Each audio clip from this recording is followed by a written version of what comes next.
Since we're bringing you so much business today, perhaps you could cut us a deal. And then I wink at him with both eyes.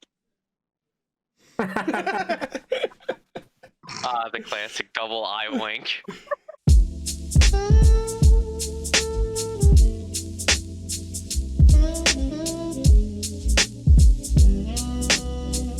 Welcome along to episode 5 of Seeking Vivienne, our main campaign. We are going to start with a little recap. We were in Settlestone for the evening. Most of us chose to stay at the Ragged Flagged Tavern, which is the central building opposite the well. One of us chose to stay with Vivienne, our lusty barbarian female who took Wolfgang for the ride of his life. Or he took her for the ride of her life, not sure which. He did have a potion of growth. So we're gonna I never spider did a potion of growth. So why am I getting lusty Argonian maid vibes? we rise early in the morning to find that my microphone's really quiet. We rise early in the morning. Is it on the other side of the room again? With Kalefi in his room. Kalefi, you heard you've woken up to a strange banging noise. It sounded like the door next to you was slammed. I believe that was Nazim's room. And it's woken you up. Good morning. Morning. The fuck was that? Fuck it. I'll check on that later. First thing I'm gonna do, bundled up person, tied up for the bed. Oh yeah, we have a hostage. Are they safe and secure still? Yep, they're safe and secure and muffled and possibly a little hungry. Okay. So it's Vivienne's body, so I'm not gonna hurt this thing very much. Very much. Buddy. But, yeah, I'm gonna kickstart my day with a little bit of, light torture with, no way to leave marks and, long-term damage. Just gonna, use pressure and pinching and a few bits and bobs to, really fucking hurt this lich. What? Okay, Lucky I'm not there right now. You hear a muffled, frustrated from inside the bedroll, and that's about it. Oh, that's good fun. I'm gonna go check out what that noise was. Let's go have a look. Okay. As you leave your room, you see that the door to your left is almost sort of, it's not closed properly. It's sort of broken into its hinges. Oh. Right, what do I see? Right, let's go inside and have a look. What do I see? A light push would shatter it in. As you open the door, you see some blood on the floor. You see a backpack on the bed. The bed sheets are ruffled. It's definitely Nazim's backpack. A chest lies open at the foot of his bed, but empty. A couple of pieces of clothing are strewn across the room, including the cloak that he has been wearing for the majority of the time you spent with him. A scrawled note on the desk is visible to you, but you can't read it from the doorway. Okay, I'm gonna go in and have a look at what this note is. On the note, it just says "flee." Big letters with an exclamation mark. Okay, that's not good. I'm gonna grab this note, put it in my pocket. As you pick up the note, underneath it is a small gem. It is glowing with the remnants of magic. Can you make an Arcana check for me, please? Arcana. It's a solid negative, my friend. 9. 9? You recognize enough to know that this is similar to the phylactery that Wolfgang's been carrying around his neck. You don't, however, know whether it's active or not from your low Arcana magic understanding. Okay. Right, well, I'm going to grab this. Yep. Pocket it for the time being. And I'm going to get the fuck out of the room, and first person to see is Luna. Yep, Luna would be in the next room along. She would currently be asleep in her room, as would William. This is sort of 4 a.m. Alright, I'm going to start banging on the door until they start waking up. Knock, knock. Luna, good morning. What's going on? Problem. What's happening? Problem. What's the problem? Big problem. Did you have a one dead nightmare? Are you okay? What's happening? No. One dead Nazim. Note here. What? Read. I'm gonna bring out the note and just hand it over to Luna. Okay. I'll read the note. Flee! Exclamation mark. This is indeed very bad. Yeah, it's not very good. Any idea why or who or what or where or when or anything? Get William up. William might have an idea of what's going on here. I'll get him up. Okay. I'm gonna go knock on William. Ferocious. Good morning! Fuck off. Well, as much as we would like to fuck off, there's a big problem. One dead Nazim, one note saying flee, and this fucking thing glowing slightly hot. It's freezing. Then I pull out the gem. It's freezing cold. Wait, you didn't even show me Oh, that. it's freezing cold now? Freezing Oh, cold. okay. Yeah. Sorry. It was always freezing cold. I forgot to mention that bit. Oh, okay. Never mind. I thought you said it was hot, but Nope, okay. nope, freezing Well, cold. Okay. And, well, something was going on with this. It was glowing or something. I don't fucking know. It's, I don't know what's going on with this shit. It's not Have good. they come into my room? I'm assuming Yes. you've opened the door to them. Yes, we Sorry, just to check. Are you holding this gem out towards William? Yeah. William, make an Arcana check for me, please. If I get sucked into this, Yes, I'll die. 15. 15. You are aware that there is no soul present in the gem. Your understanding is a little better. You sense that it is a house for a soul, but it is currently empty. What are you doing with a? What's it called? A soul phylactery or a soul gem? Just soul gem, phylactery, anything you want to call it. What are you doing with a soul phylactery? It was This was on Nazim's desk. I'll see ya. Okay, well, have fun with this. Take this phylactery thing, whatever. Yeah, take it. The seems to be You're empty. awfully very calm about the situation. Yeah, it's 4 o'clock in the morning. Yeah, it's 4 o'clock in the morning. We've got a dead Nazim. That's not right. That's well, we're awfully calm about this. well, then why don't you? I mean, I don't like him, but I'm still freaking out. Then just then go get Wolfgang then, so we can all think about this. Do we know where Wolfgang is? You wouldn't have a clue. Yeah, that's the problem. We can't go find Wolfgang if we don't know where the fuck he is. Well, He's is in he no, not no, one of he's these in- houses. room? Oh, no. Well, do you remember what he was doing last night? No, I was not He was- around. He was off to get lucky, my friend. He was off to get lucky, so we don't know where the fuck he is. Can no one scry Did for I him? teach myself sending? No, I do not have the capability to do that right now. Remember that I spell's did being not. prepared tomorrow for it to be put into my book. Did I mention Okay. that to anyone? I don't have access to it until like 8, 9 o'clock in the morning or whenever the fuck we go to this wizards to get my spell. You're waiting for Okay, him to yeah, get to you. transport. Okay. It's too early for all this talk. Can you guys either go downstairs and get me a drink and wait for me there, or you're about to see me naked and get dressed? Your call. I'm totally I don't okay with care. that. Either way, I don't mind.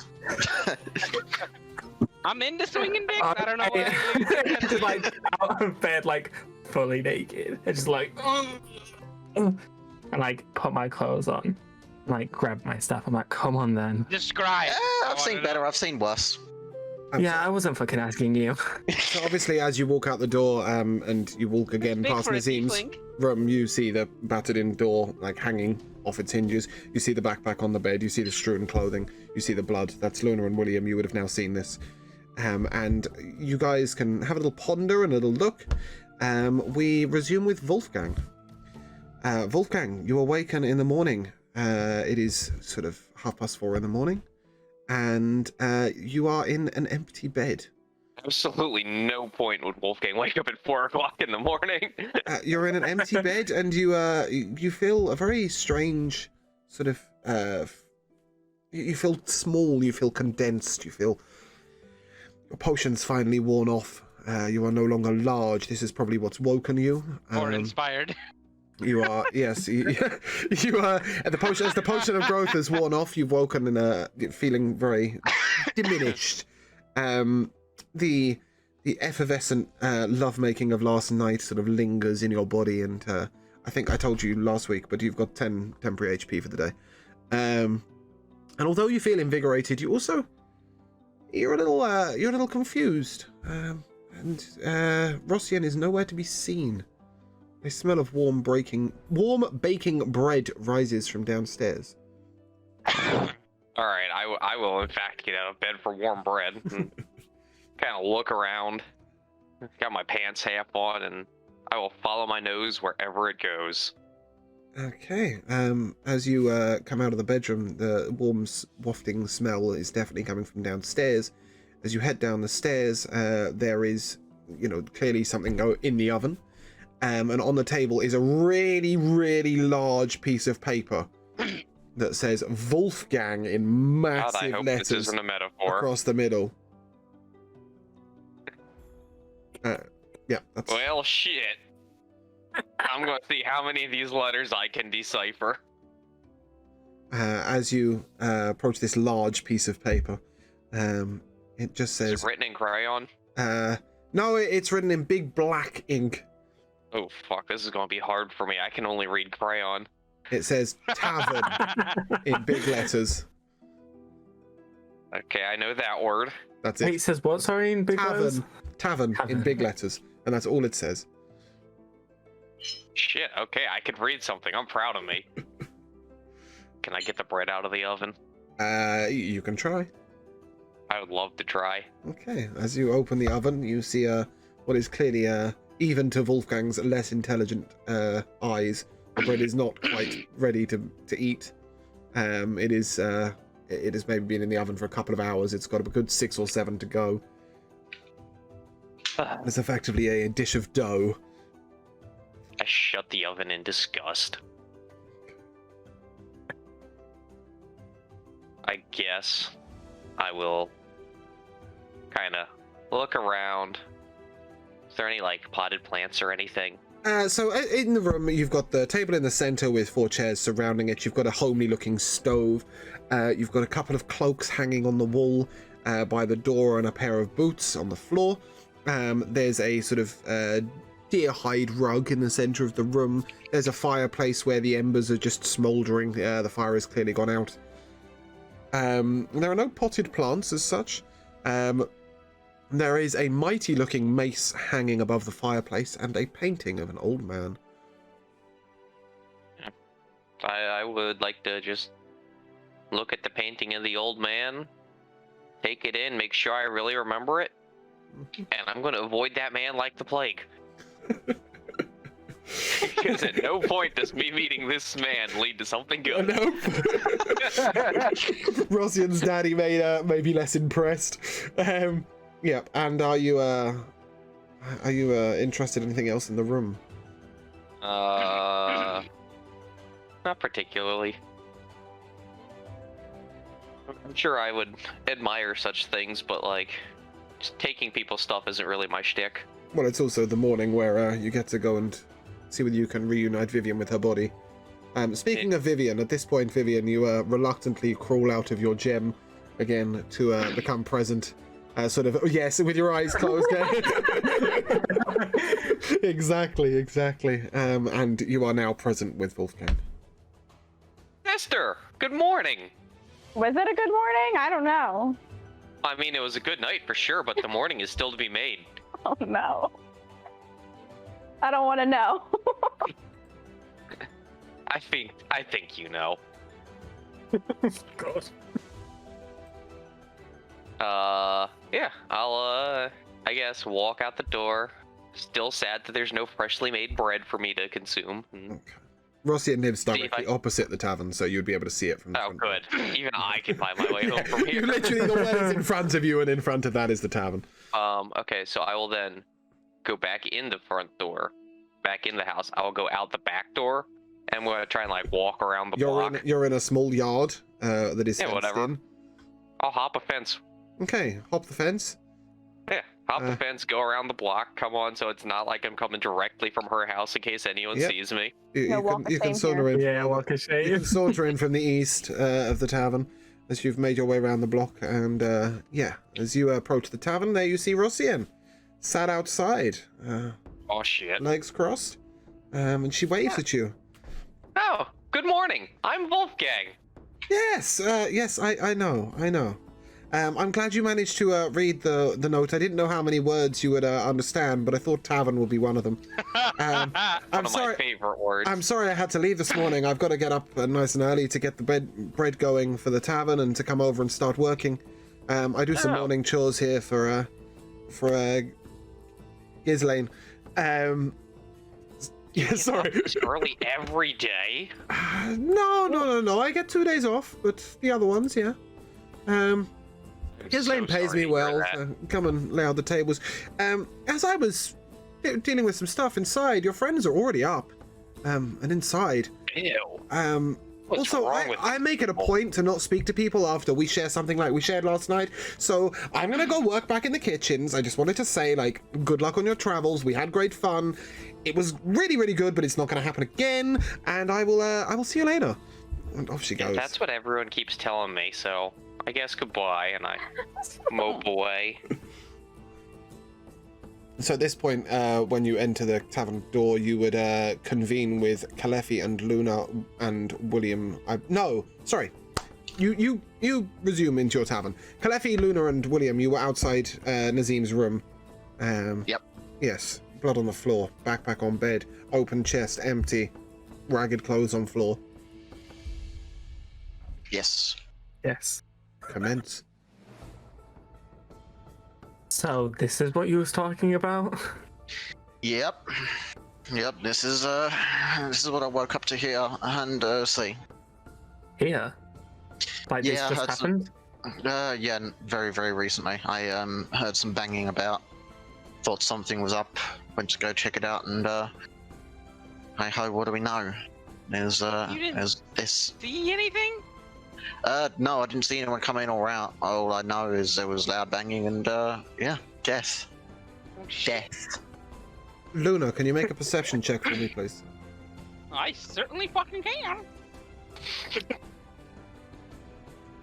Once I find my perception.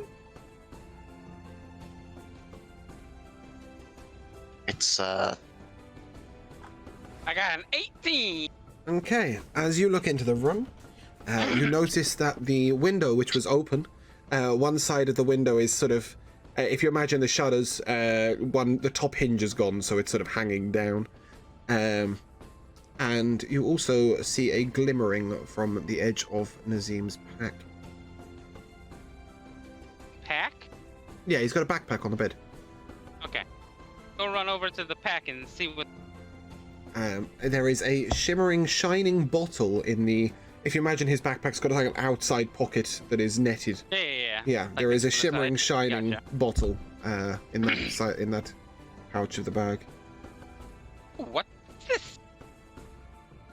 Are you touching it? Anyone know what this is? Yes. Yeah. Make a Arcana check for me, please.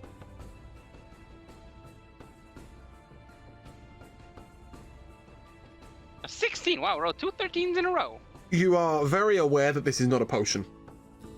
You, however, don't know the true nature of the bottle. William, do you know what this is? Pass it here. Let me check. I'm still like rubbing sleep out my eye. And come bring it over to William. It's fair to say, William, that it wouldn't matter how well you arcana'd. This isn't something you would know. Ooh, you bitch. You know it's not a potion as well, like Luna, but you don't know the true nature of the bottle. Okay. Sorry, it's a dud. Okay, well, I guess we're just gonna have to figure that out later. This is not that important. Also, look at the window. What the DM said. I forgot. What's the DM, Luna? I don't know. It just kind of popped into my head. So one part of the Sounded right. one part of the window's hanging off. If you from where you're standing, that's all you would be able to see. Okay, I walk up to the window. Okay, make an investigation check, please. Cool. I was so focused on the bottle, I forgot about 13. that. I'm sorry. 13. As you look at the hanging off bit of window, you see a large portion of sort of leathery material hanging from the edge of the window. This is clearly the part of a sort of leather armor. It could potentially be the armor that you've seen Nazim wearing, and on the ground beneath, you can see a dagger from the window. What, that's in the room? No, it's on the ground outside the tavern. Right. But you can see it from the window. You're only one story up, right? Yeah. Right. And there's nothing else on the floor outside the window. Not that you can see from here. Okay. Well, it looks like someone either came in, went out, got pushed out, something like that. Maybe this is where he fled? I mean, that's what the note says, right? To flee? Yeah, but how did he have time to write? He was Maybe being attacked. maybe he didn't write it. Maybe whoever was after him was nice enough to to warn us. But that doesn't make sense. Why would you kill someone and then warn the rest of the people As to not you're be? I don't know. speaking, Nazim rolls out from under the bed. He was skulking into the shadows, and he greets you and he says, I've got to go, guys. We're being chased. I'm being chased, perhaps, is a fairer assumption. I was attacked during the night. I made it look like I fled out the window, but I climbed back up. Thought this was the one place they wouldn't look for me. I've got to lead them elsewhere. These are people who are chasing me all the way from Calimport. Perhaps I haven't been honest with you. I maybe didn't make the best of names for myself in Calimport, and I'd hoped to come along with your humble adventure and make a bit of a more positive reputation for myself. But trouble has followed me. I have some friends in Luskan who I might be able to unite with, who'll be able to help me out of this tight spot. Have any of you seen my dagger? The hell? I thought he was dead. How the hell? Yeah. Why did you wait so long to roll out? I wasn't sure yet if it was safe, and in all fairness, I'm not gonna lie, I snuggled myself so deeply into the corner I actually fell asleep. Wow. Is your dagger the one that's outside below the There's window? a dagger outside? He walks to the window and he sort of peeks down. He goes, "That could be it. Give me a second." And he sort of hops over the edge of the window and clambers down. He slips and breaks his. If only, right? Let's kill the bastard off. There goes his theme. Came out the window. I cast Cure Wounds. He picks up his dagger and he clambers back up the window, and he sort of pokes his head over the edge of the window and he goes, "Right, I need to collect my things and go, and I really wish you guys the best. That I left that horrible gem for you guys. I've picked it up in the tower, and I've been keeping it quiet, and now I realize that perhaps it's going to be far more use for me than it is for you. Also, did one of you take the bottle from my pack?" The what? The bottle. It was. I bought a bottle from the alchemists, and I took a mouthful, and you don't want to take a mouthful of that, believe me. A strange sort What of. was it? I don't know. It tasted disgusting, and as I opened it, a strange sort of voice emanated from the bottle. So I stopped it really quickly, and I don't think I want anything to do with that. It was quite terrifying. In all fairness, the spoils of where we've been may help you guys more than me. I'm going to have to be fleet of foot. Just bear with me. And he sort of rumbles to his pack, and he grabs out a necklace and he puts it on, and he grabs out a cloak and he puts it on. And he sort of turns to you and goes, it really has been a pleasure to meet you, and please give my best wishes to Wolfgang. But I've got to go. Maybe one day we'll reunite in Luskan. Okay. Do you need a good head start? A good head start would serve well. Then whatever's chasing you, yeah, let's hope it can't see you for an hour. I will cast invisibility. Cast invisibility already? Yes. Wow, look at you go. I will cast invisibility on Nazim. Ages ago, my dude. The voice comes from the corner of the room by the window, and he says, "Thank you so much, and fair travels." And you sort of hear the window panes sort of rattle against the wall, and Nazim is gone. Well, I was not expecting that. I thought he was dead. I could cast invisibility. Yeah, for he turned into a free, fucking pussy. Oh, well, and then yeah. I'm gonna Sorry. jump. I'm gonna lean my head out the window. I'm like, oh yeah, when you see us again, please don't try to steal my shit anymore. William, you were saying? I wasn't. Okay, you were not saying. Yeah. That just ruined it all for you with that one. No, I just lost my train of thought. Okay, Luna, as you're shouting out the window, you can see the sun is beginning to peak over the horizon. The wizard Tyann said he would meet you at dawn at the tavern. Oh, we have to meet the wizard. We Yeah. not get breakfast Do you first. want to pick up Dorothy? The way you said See, that. the wizard, the wonderful Wizard of Oz. Okay, so this liquid that you got, this potion thing, Yeah. it's not really a potion, but It's definitely a whatever bottle of the fuck it something. is. Yeah. What are we gonna do with it, guys? Well, since we don't know what it does, I guess we just wait. I Luna? propose we dump that and Soul Gem, and we bury it in a hole and get the fuck as far away from it as we can. Okay, well Okay. we could do that with the potion. Sure, we can't do that with the soul gem. The empty Soul I Gem, want we to can't keep do the it. potion. No, we need it because how else are we gonna get the soul in you know whose body out of it? Oh, good point. Yeah, because Vivienne's already occupying the other gem. Yeah. Okay. Exactly. Yeah. Good shout. Good shout. Yeah. So breakfast. I guess. Yeah. Let's smash something. Right. I'd head downstairs into the tavern. Okay, Luna, at no point have you attempted to identify this item. Is that correct? You've just sort of taken a good look at it. You know what? Oh yeah, forgot I have to a do wand that. of identify. Fuck. I'm just double checking that forgot I I could do haven't misheard you guys. Right? Okay. No, all right. I'm gonna identify it. Thanks. Yeah, I forgot my own spell. Yeah, I forgot I had a wand of identify as well. Yeah. As you identify it, you realise that it is a free tea bottle. The fuck is that? That is something for you to Nobody should discover. drink. It is yeah, it's definitely something nobody Wait, should someone drink. Google it. So an Afriti bottle is like a genie's bottle, if you like. Oh. But is it like a genie or is it like a gin? Because they're different. They're not. They're the same thing. She's a genie. Just in different a interpretations bottle. of it.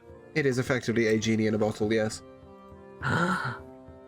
Do we have to rub it the right way? To I'll tell rub it, you all right. to tell you more specifically, the Afriti bottle is a brass bottle weighing a pound with a sort of thick silvery liquid inside it.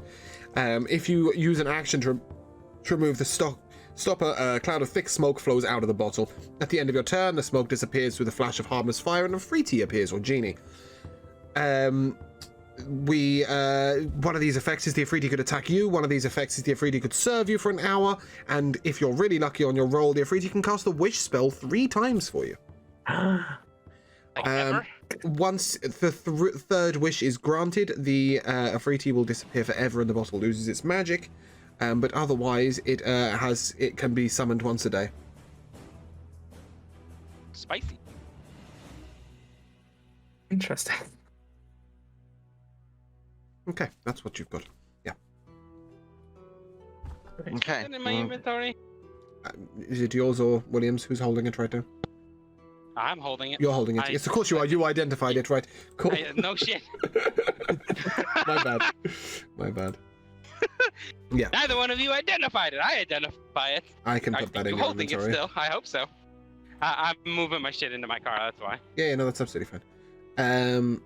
Yep. So, you're at the top of the stairs. What do you? We're going downstairs to get breakfast. You're going downstairs to get breakfast. Okay, lovely. As you go down the stairs, the smell of sort of bacon and eggs and sausage and all sorts of things greets you. Igvin, the tavern owner's wife, sort of greets you from behind the bar. She sort of waves in a rush and she says, breakfast will be in 3, breakfast will be in 3. Grab yourselves a table, I'll bring it all out. And then, yeah. You obviously would, at this point, encounter Wolfgang. And Well, I have ordered the coffee, taken about 3 sips of it, and then just like laid down on one of the booth seats and fallen asleep again. you've encountered sleeping Wolfgang. On the Wait, there's coffee? yeah. Someone wore him out last Dude, night. coffee is old as fuck. I'm Coffee not a is a treat. historian. Just beans. That's true. That's true. Okay, I'll go sit down at the same table as Wolfgang is, I guess. Okay. Yep. At this Like point, Igvin would be bringing out breakfast, and laying the table with bacon and eggs and sausages and beans and all the wonderful different breakfast items you can imagine. There's pastries, hold there's up, everything I've going got on. an idea. Yeah, as I sit down, I like smack Wolfgang a couple of times hard, like on the back. And I say, so, I hear you had a exciting night last night. It Oh, was inspiring. Oh, one second. yeah, it I'm was gonna a dash bit upstairs of a real night quick. last night, Yeah, what happened? Well, I just, went for a nice walk and enjoyed the night. A walk, yeah? Yeah. I'm gonna run up You- to him back. Are is you that- a 2-pump jump? No. 3 then. Yeah? Oh man, that potion of growth lasted at least an hour. Yeah, but did it only work on your foot? Oh man, entire body. Ooh. As you're So where'd you chatting get this away- potion from? Oh, sorry. Don't remember. Oh man. As you're chatting away, Tyann, the Only the local gas wizard. station. sort of sidles up to the table and sits himself down and says, I hope you don't mind, if I join you for breakfast before we get this going. And he sort of grabs a sausage from across the table and starts, scoffing it in. Who's this guy? Okay, so Tyann, one thing he's I the wanna do wizard. real quick. Yeah, What- I never met him. Oh, did you not? Sorry. Yeah. Oh, Wolfgang did. I'm Tyann. A lot of I'm, us haven't met him. I'm the wizard who's going to be helping you guys to Luskan. And then he turns to Kalefi and he says, I believe you asked I for won't this. be here at this moment. Are you not here? You came down for breakfast, didn't you? No, I said I'll be back in a second. I'm just charging upstairs. Oh, okay. Oh, you're So I'm gonna. Sorry, I thought you meant in real life. Go on. No. Yeah. What I'm gonna do real quick is grab this body. Yeah. From the bedroll with the bedroll. Yeah. Make sure it's all Oh, fully yeah. tied up. Yeah. Bring it downstairs with me. Yeah. Stroll on into the room. Yep. Fold this body up in an awkward position that's not going to be very comfortable. Yeah. And sit on it and start scoffing breakfast Sounds good. on my And throne you're of doing body. and you're doing this in front of Wolfgang. You do know that's my sister's body, right? Your sister you're doesn't doing do this in anything, front of believe me. I'm Vivienne. not damaging your sister in any way. You're doing It's this in front of just- Vivienne. You're actually okay with it. She's loving it. It's If just you- the lich getting If hurt. you- Wolfgang. Your on. sister is totally fine. There is Yeah, no worry. except if you Still break. her body. She Yeah. needs it back. So do Her body not will be sit on fine. her. Okay, fine. I won't sit on her then. Okay. Even though it's only the lich getting hurt and not Vivienne, don't worry. Vivienne's body That's is not not how being body damaged. possessions What if work. I have to experience everything he experienced in like a quick instant once I'm back in? Yeah. Then I will truly apologise because that will not be fun. But I doubt that will happen. At this point, If it does, though, feel free to slap me. At this point, a couple of other people are sort of wandering into the tavern. There's a sort of oversized barbarian who's sort of wandering over to the bar and grabbing himself a coffee. There is a very gruff-looking, weathered man who's sort of with his face turned down, who's sort of wandering up to the bar with his cloak pulled over tight.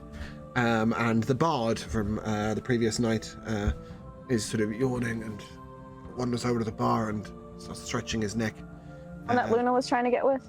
The gay one, yes. Yeah. An old lady is What could have been? walks in and sits in the corner. That's it. You can carry on. I'm still scoffing down breakfast. Yeah. Wolfgang's still trying to wake up and get his shit together. So, Waking up before 10 o'clock isn't his forte. So we're gonna explain who this guy is that's just sitting here? Oh, my wizard friend? Oh, he's just the one that's gonna help us get down to Luskin. Yeah, that's the guy. And we have an arrangement to get me another fantastic spell, which we'll handle after breakfast. Okay. Arrangement? What kind of arrangement? Just, a typical arrangement between wizards. You wouldn't know, you're a warlock. You don't need to use this sort of way of doing magic. You just talk to your voodoo sugar daddy and he does your magic for you. So, these are all things that you wouldn't understand. It's okay. At this point, Tyann hands you the spell of sending, the inscribed scroll book. Says, Fantastic. I hope Thank this helps you very out. much. I'm assuming you guys want to make way as soon as possible. Yeah, after breakfast, that'd be ideal. Can I get a chance to respond to what the fuck he just said to me? Of course you can. Respond away. The warlocks don't get to do that either. Go talk to your sugar daddy. I'm sorry. I have a sugar daddy, yet you need this random guy's help to learn spells. Every spell is learned by scribing. Don't mind me, the random guy. Yeah, so you still need someone else's help. It's a lot quicker to scribe a spell than it is to spend years researching a spell. You're right, and the spells that I do research are a lot better than yours. That's why You they don't take research years. the spells. You ask a sugar daddy to cast them for you, and sugar daddy goes, "Here, have your daily dose of magic." That's not how my sugar daddy works. And Then I you don't have have a a shit sugar daddy. If I wanted a sugar daddy, I could go get it. Because you're an expert in sugar daddies? I guess so.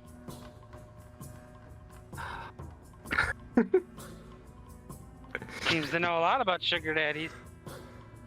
I mean, me alternate about them, I could arrangements use a have been couple. made in the past before. This is all that needs to Tell be me said. about him, I could use a couple. I don't need to put up with this bullshit. I slam the knife and fork down and go to the bar. Shit. Igvin greets you and she says, "Can I help you?" Yeah, I'd like a tankard of wine. Wine. Yeah, I don't normally do the alcohol. My husband is down in a couple of hours, and we don't know. It's okay. It's really simple. It's really She- simple. Grab the she's- tankard, get the bottle of wine, pour said wine into tankard. She holds up a bottle. She goes, "Will this do?" She's holding a bottle of red. Perfect. Yeah. And she just hands you the bottle and the tankard. Right. How much is it? It's not. It's free because of Luna. Okay, great. I take both and go back to the table and sit down. Okay. At this Start point, drinking breakfast is sort of coming to an end. You've all had a good scoff. And Tyann is currently sort of grabbing every sausage and egg he can find on the table and sort of pulling them towards himself and piling them up on a large plate, which he then picks up in his hand, and he says, I can finish this up outside. I'm going to go out and prep this portal. It should be ready with you within sort of 5 minutes or so." Fantastic. That'll be perfect. I'd just Yeah. like everyone to know that I have bacon and ham grease all over my face and a little bit of egg hanging down. Beautiful. There's actually a strip of bacon wrapped around one of my tusks that I didn't notice is there. Wolfgang, you might want a bucket of water. You might want to dunk your face in Yeah, it. you're right. And I go over, I get a large bucket of water, and I just start drinking the whole thing. There was a lot of salt in that food, you're right. I need to stay hydrated. Tyann is headed outside. Not quite what I meant, Wolfgang, but okay, that'll do. That's actually better. Dunk your face in the next bucket, you see. I dunk my face. Oh, Dunk your face in the empty bucket. yeah, probably. Quite probably. Look around for buckets to go. As you duck your head I'm into the wearing a bucket, bucket you on can my see a head. small amount of bit of your reflection in the in the water, which shows you this piece of bacon hanging from your tusk. And then as you stand back up, you are now wearing a bucket on your head. Excellent, excellent. No armor class is received. Good. Well, not what I expected, but I'll go with it. Okay. Is there a hole? This No, is there our wouldn't life. be a hole in the side of a bucket. No. That would be a fairly shit bucket. It would be the bucket Wolfgang would find. Yeah, true. True. At this point, a very important-looking gentleman strides in, and he looks around and he goes, "Which one of you is Wolfgang?" I like turn to him and the bucket kind of around my head. Hi, I'm Wolfgang. Oh, Lord. Well, you're different. I'm Alaric. I'm the head of this town. Bless you. I'm the leader of the wolf tribe here in Settlestone.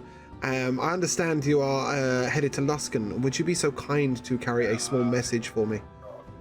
I'm not so good with the words, my dude. It's written down. You just have to hand the piece of paper to the right person. Do you know what? I wouldn't Maybe trust not you. Wolfgang Maybe with that, my not friend. you. And he looks around and he looks to William and he says, "You, fine gentleman, with the wine over there. Would you mind taking the message for me?" Message for who?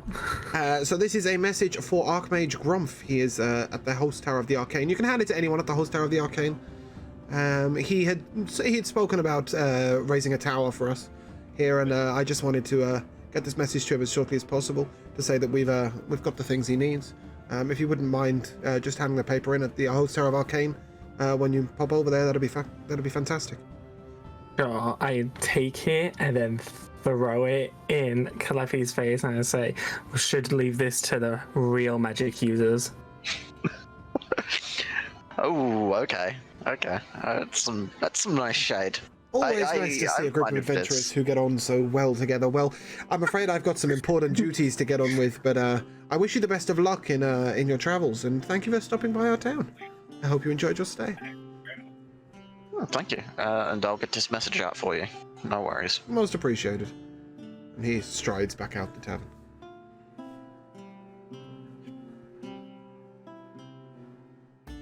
It's okay, your magic is still real, even if it's powered by a sugar daddy. Spit a little bit. Yeah, I don't see the difference between me and the deity I worship with you finding random people to learn spells. If you make yours unhappy, you don't get no spells no more. He can make as many people unhappy as he wants to still have spells. That's what it is. Luna's right. Luna's right. My magic is unconditional. That's not the deal I have. Just bear in mind, guys, at this point that William was a fairly successful wizard before he made his pact with the devil to increase his magical powers. Okay, fair enough. Fuck you. Apparently not that successful. Consider me told. Not too successful if we needed to be a warlock. I didn't need him for the magical benefits. It's okay. I can So cast what spells wizard too. spells It's do all you good. know? It's okay. It's okay. Everyone has their own reasons to go for their sugar daddies.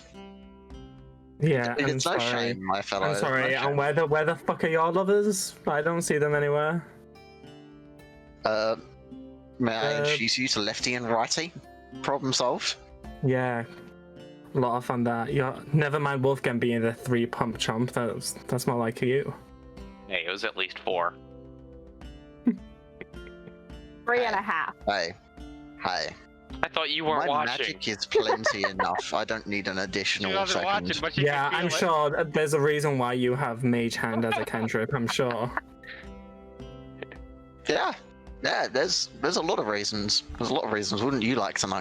No, I really fucking was. How did we make it through this tower without dying? We get along so Okay, well, in that famously. case, my response to that is to summon a mage hand and order the mage hand to fucking nugget the shit out of William. Oh, okay. Okay. Then I summon a Mage Hand and just pimp slap it.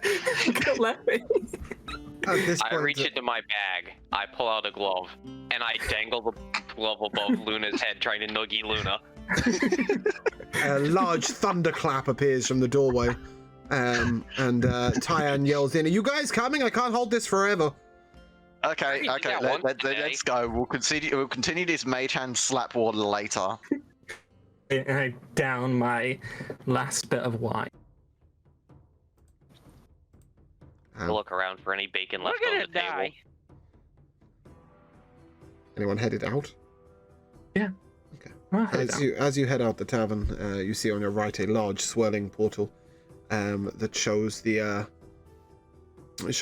sort of small room, well lit with sort of candles and braziers, and the gnome that you met that divined the location of Vivienne for you stood on the other side waving.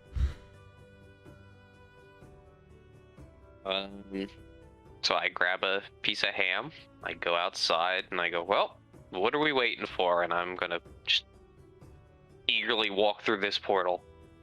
As you walk through, you're greeted by Nanfoodle the Yellow, mage of the Host Tower of the Arcane, who says, You're back, did you find her? You found her! And he points to Vivienne's ethereal being. And he says, oh, I see you've got a problem. You've got a big I problem. found half of her. Do you The have other half the right there. body? I have the important half. Do you have the The body? other half is over there. Are you gesturing towards the bedroll at this point in Kalefi's hand? I did. Okay. Well, that's one way of doing it, I guess. Why is her soul not in her body? Oh, I'm not body. so good my at the dude. magic part. I would say Body. I We're would say hoping that's one of you because guys this Kalefi thing first, here. please. Yep, go on. I would say that's because this thing here that I'm holding talks. She's possessed? Yeah. Very oh much so. my! Hold with me! And he sort of runs excitedly to the door, and he sort of screams outwards, Kibeth! And a young acolyte comes, a small elf, comes over. She's got her hood up and a blue cloak, and she says, "Can I help you?" And Nanfoodle says to her, "Go and tell Grumph that these guys they're gonna need to see him now." Tell him Nanfoodle said so, and Kibeth runs off into the distance along the corridor. Look at those smart people with the letter go. Isn't that the guy you guys need to give that letter to? Yes, Grumph. That's the guy I need to give this letter to. So I'll... Big Well brain over remembered, here. Wolfgang. Well remembered. I used up all my memory slots for the day on that one, so don't get your hopes up for much more out of me. Nanfoodle gestures wildly, and he says, I must hear all of your tales, but right now you need to see Grumph real bad. It will only be a minute. It'll only be a minute. If you want to head out the door and take a right and head up to the top of the stairs will take you all the way around. Head all the way up to the top. Don't stop by any doors. And I'm sure by then Kibeth will have managed to tell Grumph that you need to see him. So as soon as he started that sentence, I started looking behind me for a tail. And I'm mighty confused that I don't have a tail, but he wants to hear about it. Oh my god. Wolfgang. What are you looking for, Wolfgang? He said he wanted to hear about my tail, but I can't find it. He means like a story. That was a slow Oh. burn, that one. You don't have a tail. I have a tail. You can tell him about my tail. Oh, this is Luna's tail. It's pink? Pink is right. That's right. Is it a long tail? No. No, it's a little short tail, a little stub. Yeah, not that stubby. It's like half. It's not touching okay. the floor. It's like down to your a little below your kneecaps. Yeah, like that. No, Exactly. okay. Wait, we were supposed to be going somewhere, and Yep, he's that's At right. the door, take a right, all the way up the stairs. I'm already going up. I'm already Yeah. up.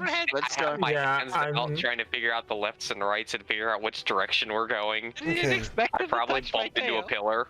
As you ascend the staircase, you see sort of a couple of doors as you pass. One is there's a blue gem in the center, and the name Alyssa is inscribed in the door. As you head further up, there is a green gem and Karneth inscribed in the door, and then a very grand-looking iron door, and Morkai is inscribed, and a red glowing gem is at the center of the door. You finally reach the top of the stairs, and there is a very small, sort of face-shaped portal, if you like. It's a sort of small wooden door, and in the center is a black gem that is glowing. And as you reach the top of the stairs and you see this black gem, the small portal opens, and a sort of almost ethereal black, sort of, I don't know how to explain it, like a light almost sort of comes out through the door and then takes shape as a human, and a drow sort of takes form in front of you and says, "Greetings, adventurers. My name is Grumph. I understand you have a bit of a trouble." Yes, good morning. We have a lot of trouble.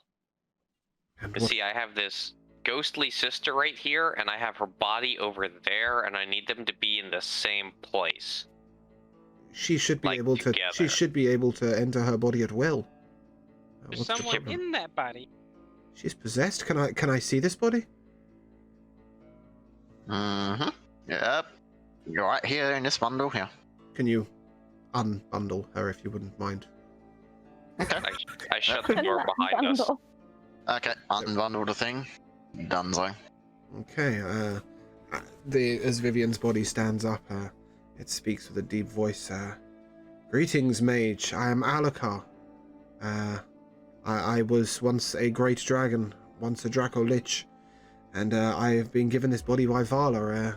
I would very much like to keep a body. And as she is speaking, she's interrupted. Her body rises from the ground. The Grumph is raising his hand, and the body rises from the ground and starts spinning super fast. He turns to you guys and says, "I can hold her in place indefinitely, but we're going to need a gem of some sort, something to hold her. I don't have any empty phylacteries lying about. They're not just basic magic. Perhaps if you're able to retrieve one." William. Yeah. It's funny you say I happen to have one right here. Did you find this in the tower, in Vala's tower? Yeah. Okay. He sort of takes the gem and he looks at it and he says, "I believe this is the gem she was held in before she was given a body. If I may keep her the gem once we have put this Draco Lich in it, then I'm more than happy to help you out with your with reuniting your sister's body with her soul." Why would you Yeah. want that? Anything. I want to keep it. Why do you want to I keep it? have a lot of interest in various magical items and trinkets. I have a lot of interest in having a long conversation with the Draco Lich. I'm sure she knows many things that'll be useful to me. She'll be perfectly safe in my keeping. And I may even give her a body at some point. I'd quite like a Draco Lich or a companion. Good enough for me. Fine with me. Gets Vivienne back in her body. Let's go. At this point, the spinning Vivienne sort of descends back to the ground, and is sort of rigidly turned to a horizontal state and laid upon the ground. And a blue light starts emanating from her. It glows so bright that you can't even look at it anymore. It's almost blinding. And you hear a sort of shriek, a very animalistic shriek coming from Vivienne's body. And then her mouth opens and sort of the blue light comes out of her mouth, and everything suddenly collapses in on itself and sort of goes into the gem that he's holding in his hand. At this point, Vivienne, you would almost be forced, you'd be compelled to sort of step into your body. Okay. Do I have fingers again? Welcome back. You are whole and complete. Vivienne has been seeked. Seeked. Salt? As all that was Seek. happening, I Aw. whispered something to William. That's the end of the campaign. Goodbye. Bye. It's far from the end of the campaign, my friends. Yeah, we all know. Nice, dude. Well, in many ways, I think I won this trade, Grumph says. Disagree. We got a Negative. Vivienne. I would like to go and have a very long conversation with this Draco Lich. In the meantime, young Before you lady, do, young lass, he gestures to Vivienne, he says, you've obviously been through a bit of trauma. Did you see much of Vala when you were captured? No? Did I? No. I think he kind of pieced out, right? He Yeah. was like, here, Yeah, deal with this, goodbye. Yeah. That's a shame. I find him most interesting and yet most frustrating. He is a plague upon the land. He's just but a dick. But at the same time, he's clearly a rather respectable mage. And Huh? Excuse you?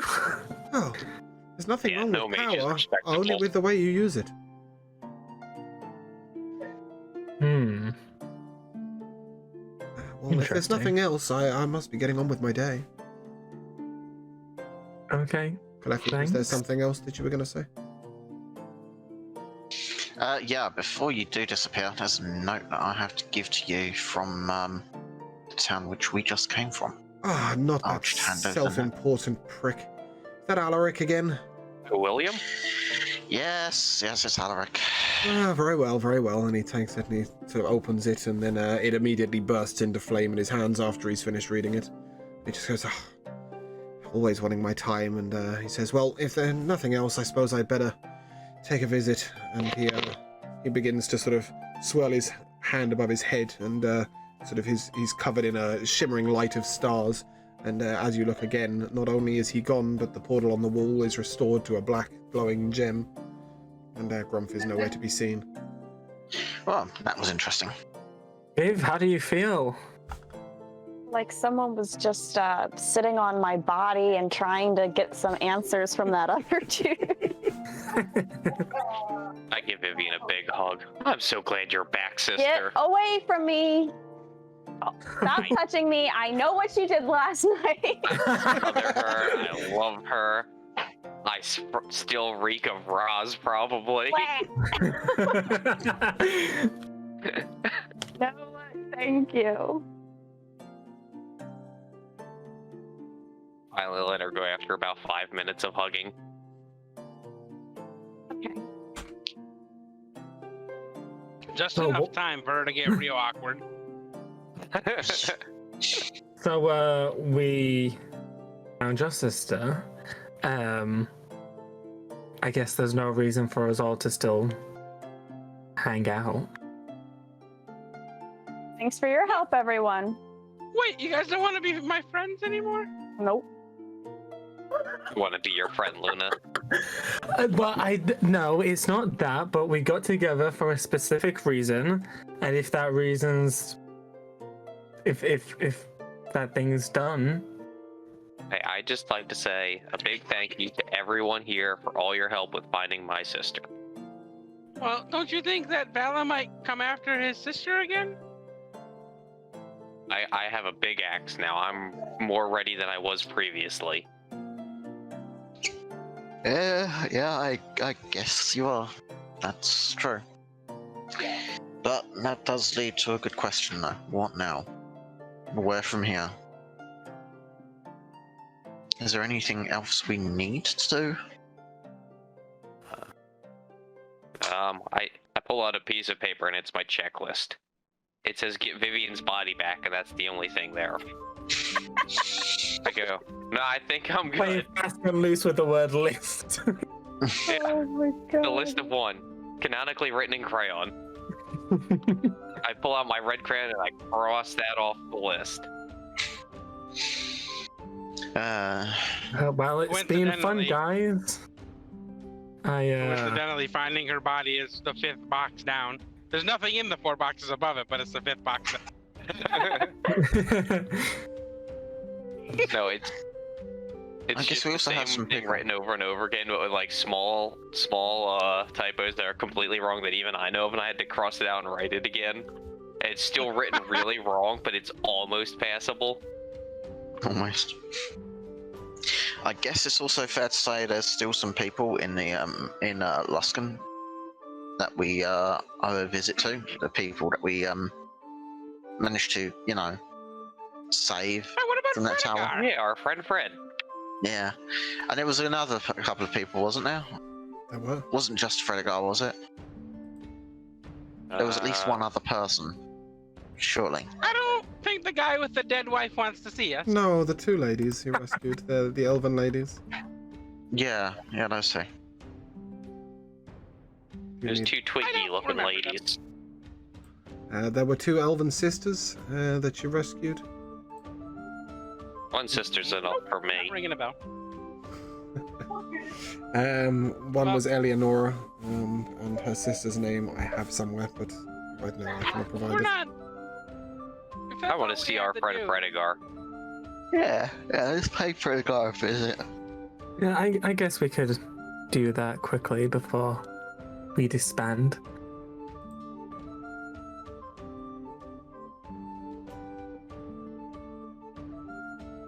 We leave and we head to the bar where we think Fredigar was supposed to Okay, be so staying as you come to the foot of the host tower of the Arcane, you look across the bridge and you see an open marketplace.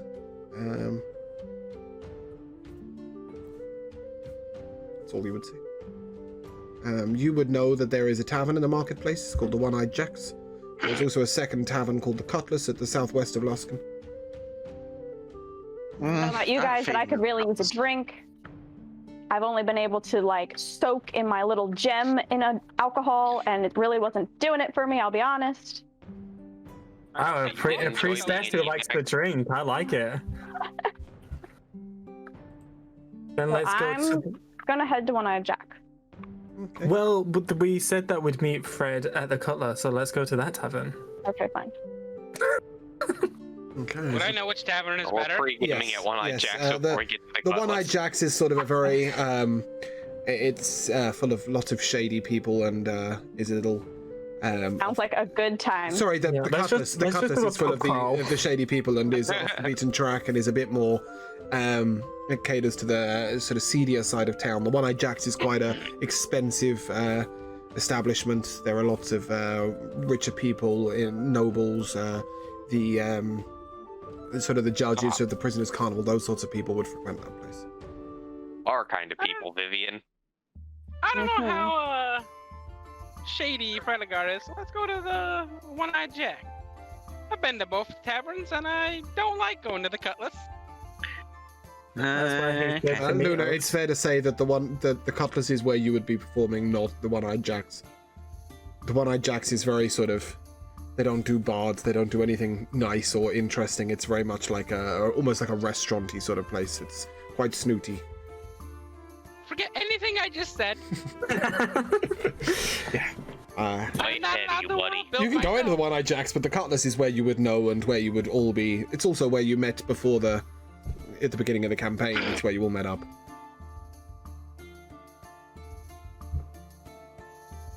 Are we headed to Are the we Cutlass? Yeah. Yeah? Okay. Yeah. Yeah. As you walk through the town, you pass a busy, bustling marketplace where you've got various people selling groceries. You then head down Merchant Alley with various sort of interesting-looking shops right and left. As you take a right down Half Moon Street, you see lots of sort of slightly seedy homes, but you know, the regular homes of the townspeople. And then, you arrive at the Cutlass. As you open the door, there are lots of people sat down at various tables. You have the card master, you have obviously the innkeeper, and next to the innkeeper would be Josie Puddles, his sort of right-hand serving man, if you like. There is a humongous-looking gentleman who is almost half ogreish, half orc, standing in the corner with surrounded by his cronies. In the darker corner of the tavern, you can see a hooded rogue playing with a dagger in his hand. I think that's probably what you can see from here.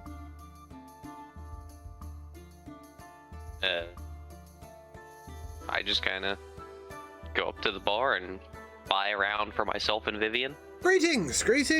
What can I get you? What can I get you? My name's Aram. Pleasure to meet you. I think we saw you before. Must have been a couple of weeks ago now. You were looking for some adventurers to. I join up found with you. them. And did you succeed in what you were looking to do?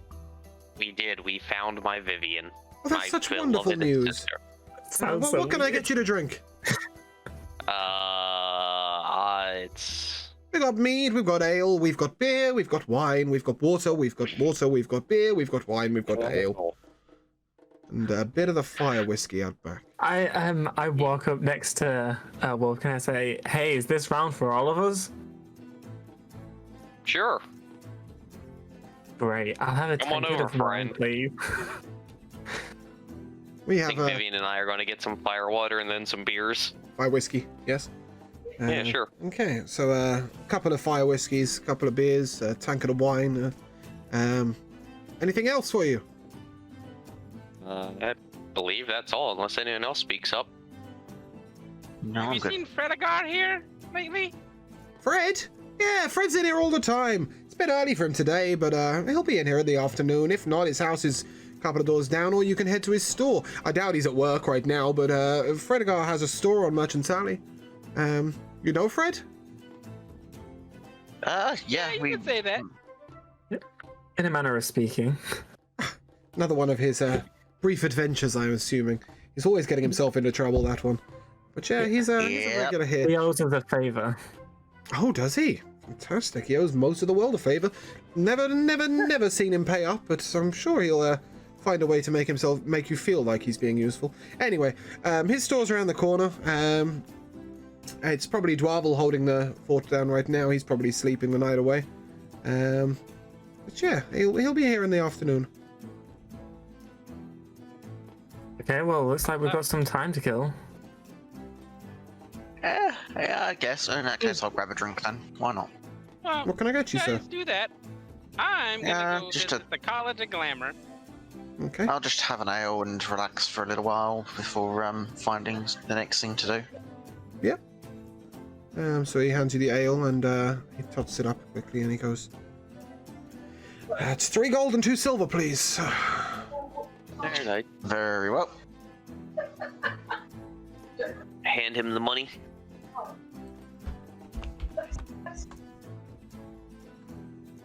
Sleeping the day away is what I meant in response to you, Ben. Got a bit confused there. Yeah. Sorry, you were headed to the College of Glamour, is that correct? Yep. Yeah, they do definitely have drinking issues. It is 8 a.m. and we're drinking beer and fire whiskey. But never mind. Hey, it's a different time, okay? Okay. As you wander They through... woke me up at 4 a.m. True. Exactly. As Considering you... Wolfgang normally sleeps till about 10. This is basically 2 in the afternoon for him. Luna, as you wander through the town, you can see the bustling happenings of a regular town. It's quite a walk to the... we've got the... Yeah, let's bring up this. It's quite a walk to the College of Glamour. You will have to cross over both bridges. You'll pass back past the host tower of the Arcane. Yeah, we'll leave you walking along to the College of Glamour. And we'll resume in the tavern. I'm partying it up now that I've got a body. And by that I mean sitting quietly at the bar drinking. She's going to turn into a Raz. No. No. A miserable-looking gentleman sat at the end of the bar sort of turns to you and he... Thought you were a lady of the cloth. I didn't know you guys drank. Yeah, man, when you've been through what I've been through. Oh, I hear you. My name's Josie, by the way. I work here, but I drink here. I drink here, but I work here. Haven't seen you here before. Are you local? No, right? No, you're not. I'm not from here. I'm an orc. Yes, you orc. What's your name, Glass? Vivienne. Vivienne. Oh, you did tell me your name. I'm Josie. Josie Puddles. Puddle. He listens about as well as I I had do. a fish named Puddle once. Did you? Not a fan of the fish unless it's on my plate to eat. But it's good to see you guys here. And welcome to the Cutlass. If you're interested in gambling all your money away and losing it awfully, Meldon in the corner over there. He runs all the games here. That lass over there, and he points to the other end of the bar, is Adeline. Adeline is a barmaid of such. She helps Aram here, and she does all the food. Yeah, and then glad to see you guys passing through.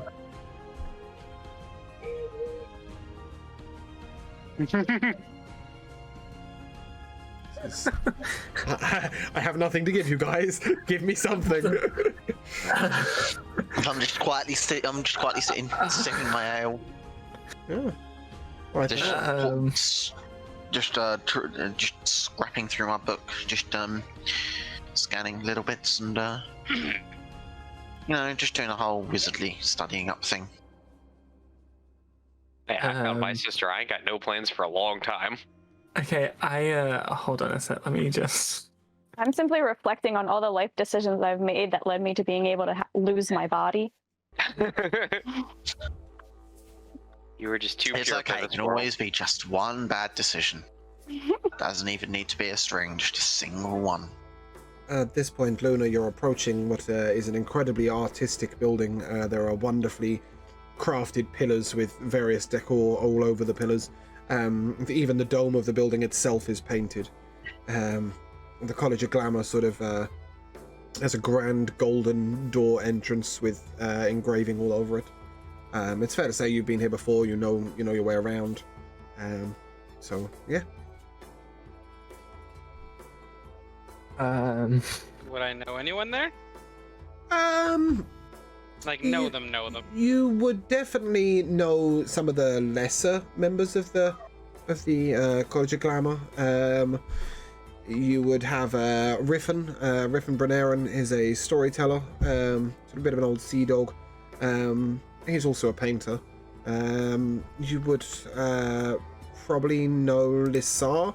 Lissar is an elven male who is also a painter and an artist he's quite renowned. But it's fair to say you would be acquaintances. And you would definitely know the sort of receptionist door lady. She doesn't have a name right now. Lila. Lila Withershot is your door lady. She works there. She doesn't. She's not an artist of sorts, but she, greets the clientele and sort of. You would know her. Well, hello, Lila. Hi. It's been a long time, Luna. How are you doing? Yes, it has. I'm here to see some of my friends. Yeah. Riffin. Riffin is in the. Where did he go? I think it was the third door. If you take the third door on your right, he's been doing a sculpture of some sort. You know what he's like. He's always drinking, always never quite sure what he's going to be doing next. But as the last I heard, he was making some large sculpture out of stone. I think it was the third door on the right. Okay, I'm heading to that door. Yeah. As you approach the door, you can hear a sort of large arguing between what you would know to be Riffin's voice and a quiet elf. Knock on the door. Come in! Hi, Riffin. What's going on in here? As you enter the room, you recognize Eleonora. She is one of the elves that you freed from the Blackrock Tower. She recognizes you, and she turns to you and she says, "You were with those adventurers. You helped us out of a real tight spot, me and my sister. I did indeed. We would love to repay you in some way. Are you a member here of the College of Glamour? She is. You would know of Eleonora. She is the guild master of the College of Glamour in Luskan. So are you a member here, Luna? Yeah. Yeah. We'll go with this college. And Pick this college. and what sort of artistry are you involved in? I do painting mainly, but I also have an interpretive dance where I use paint. I have just the thing to reward you for your incredible service. She turns to Riffin. We'll resume this argument later. I still think you should be doing it outside. At this point, you've you seen. Can keep this going. I like watching this. At this point, you see that there is a humongous skull of rock that is clearly being sculpted. It's demonic in form. It's vulgar to look at. And it is humongous. I mean, it is the size of the room. And Eleonora sort of wanders out the door and turns to you and says, "I'll come back in a second. Meet Riffin. He's quite the person." She strides off. Oh, we're friends. I already know him. "Oh, lucky you." Riffin turns back to you and says, Luna, it's been a long time. How have you been traveling?" I've almost died many times in my recent adventures, and I don't like it. Ah, good adventure. Did I But tell I've you gotten about? a lot stronger. Did I tell you about the time I nearly died on the raft with the sea monster? Humongous A million squid. times. Oh, Seems I to be do your like to only tell story. that one. I do like to tell that one. There have been many, many tales of my seafaring days, but alas, tell me of yours. Where have you been? What have you been doing? I was in a tower trying to find one of my friend's sister's body. Friend's sister's You know, body? A Once they're pretty dead, common what's the occurrence point? in this day and well, I guess not her body. We're just looking for her, and it became looking for her body Oh dear. as we found her soul. Oh, that sounds like a tale for a long time. Yeah, maybe another time. This is a long story. The college has been having all the drama since you left. The sisters were gone for a while. But they came back Eleonora recently. and her sister? Yeah, we really must find out her sister's name. Sorry for the cameras for a second, guys. They were in the tower, and we saved them. Indariel is her sister's name. Sorry, I just needed to get that from the previous Indariel, campaign. okay. Yes, Indariel is your, she does sort of the accounts and the sort of normal stuff, if you like, of the College of Winterhold, and then her sister Eleonora is the guildmaster and head artist. Yeah, when we were looking for the body in the tower we were in. That's where we found them. They were very afraid. You're the adventurer. No wonder she's feeling so grateful. They were really quite traumatized by that trip, and now they're telling us that we've got to do a certain amount of art, and then on the side we also have to help with sculpting the barricades because Vala's army's out there, and they're worried that Vala's going to advance, and they want to contribute to the war cause, and so they've got us all building barricades. We're artists, not engineers.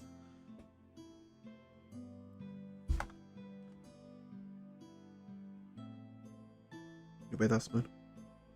Right, Discord just decided to crash in the middle of the conversation. I am so sorry. He was telling you how the college has changed a little bit since the girls returned, and that they're having to build barricades and stuff for the war effort against Vala, because Vala's got a war camp sort of not that far from Luskan. So he says, we're artists, not engineers, but they've got us building barricades. I have to tell you, I don't think barricades are gonna help against this person. Well, you know how it is. The army sends the fodder hits the barricades, and then the wizard comes along and it all doesn't matter, and we'll be relying on, the host tower and not much else, and I can't imagine anybody coming against Luskan anyway. The power of the host tower is renowned across the land, and not to mention we've got Gauntlegrim down the road, and nobody wants to mess with the dwarves, and, I don't see what the point is. But anyway, they've got us building barricades, so that's what we're doing. Okay, whatever. Have you seen my latest artwork? And he gestures towards this horrific-looking skull. It's hard not to see it. Well, Eleonora keeps telling me it's too large to have indoors, but Griffin, question. How do you plan to get it out of the room? Well, I hadn't really thought that far. I thought maybe people would come to see it. It's the College of Glamour. Maybe it's the that's place why to she host said the you art. should have it outside. Maybe she has a point. But I can't start it again. Look at it. It's nearly finished. At this point, it is clear that if it's nearly finished, it's not going to be anything particularly wonderful. Griffin, I think it could do for some revisions. Maybe from the beginning. It's not sculpted from one piece of rock, and it's multiple pieces of rock sort of melded together. So obviously he brought the rocks in one by one, and he's now built a huge skull. He'd just carry this large rock in the door. Maybe you try with one solid rock this time. I could do that. They have some good stone down by the docks. That's how sculpting works. Not always. I like to take the little bits and build it all That's together. how good sculpting works. Well, I was never good at much of this stuff. I live off the tails, and the rest, it's all a bit of fun, really, isn't it? And he sort of picks up his hip flask and sort of necks another mouthful. At this point, Eleonora comes back in the door, and she extends to you a paintbrush. And she says, and it's clearly shimmering with magic, and she says, we've had this in the vaults for a long, long time. This here is a paintbrush of dreams. It has some magic to it. You could even use it in combat should you wish. But most importantly, any paint you use from this paintbrush is permanent, never to be removed. It's wonderful, beautiful, and it's mine.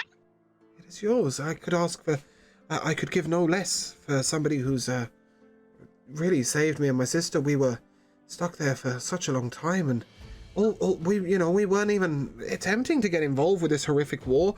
There we were, just traveling to Lurkwood, looking to meet some of our Moonwood friends, and, well, we were captured, and it's down to you and your friends. I mean, I did bring something for your friends, too, and she hands you out a pouch, just sort of bulging. She says, but, I thought, as an artist, we might be able to gift you something more specific and more useful. Yes, I'll bring all these to them later. I will give you the homebrew item at the end of this episode, because it's complicated. Does it always make the paint permanent, or is it a thing I can turn on? No, it's a choice. It's a choice. Not to mention, I want to use. It also casts color spray 3 times a day and prismatic spray once a day. Oh my god! I have more damaging spells. Dude. Ew, I have damn 2 now. Oh, you doubled your numbers. And she turns to you and she says, my effectiveness. just make sure you don't use all the charges in one day, for if you use all 4 charges, the magic will be spent. Wait at dawn, and you'll be fine.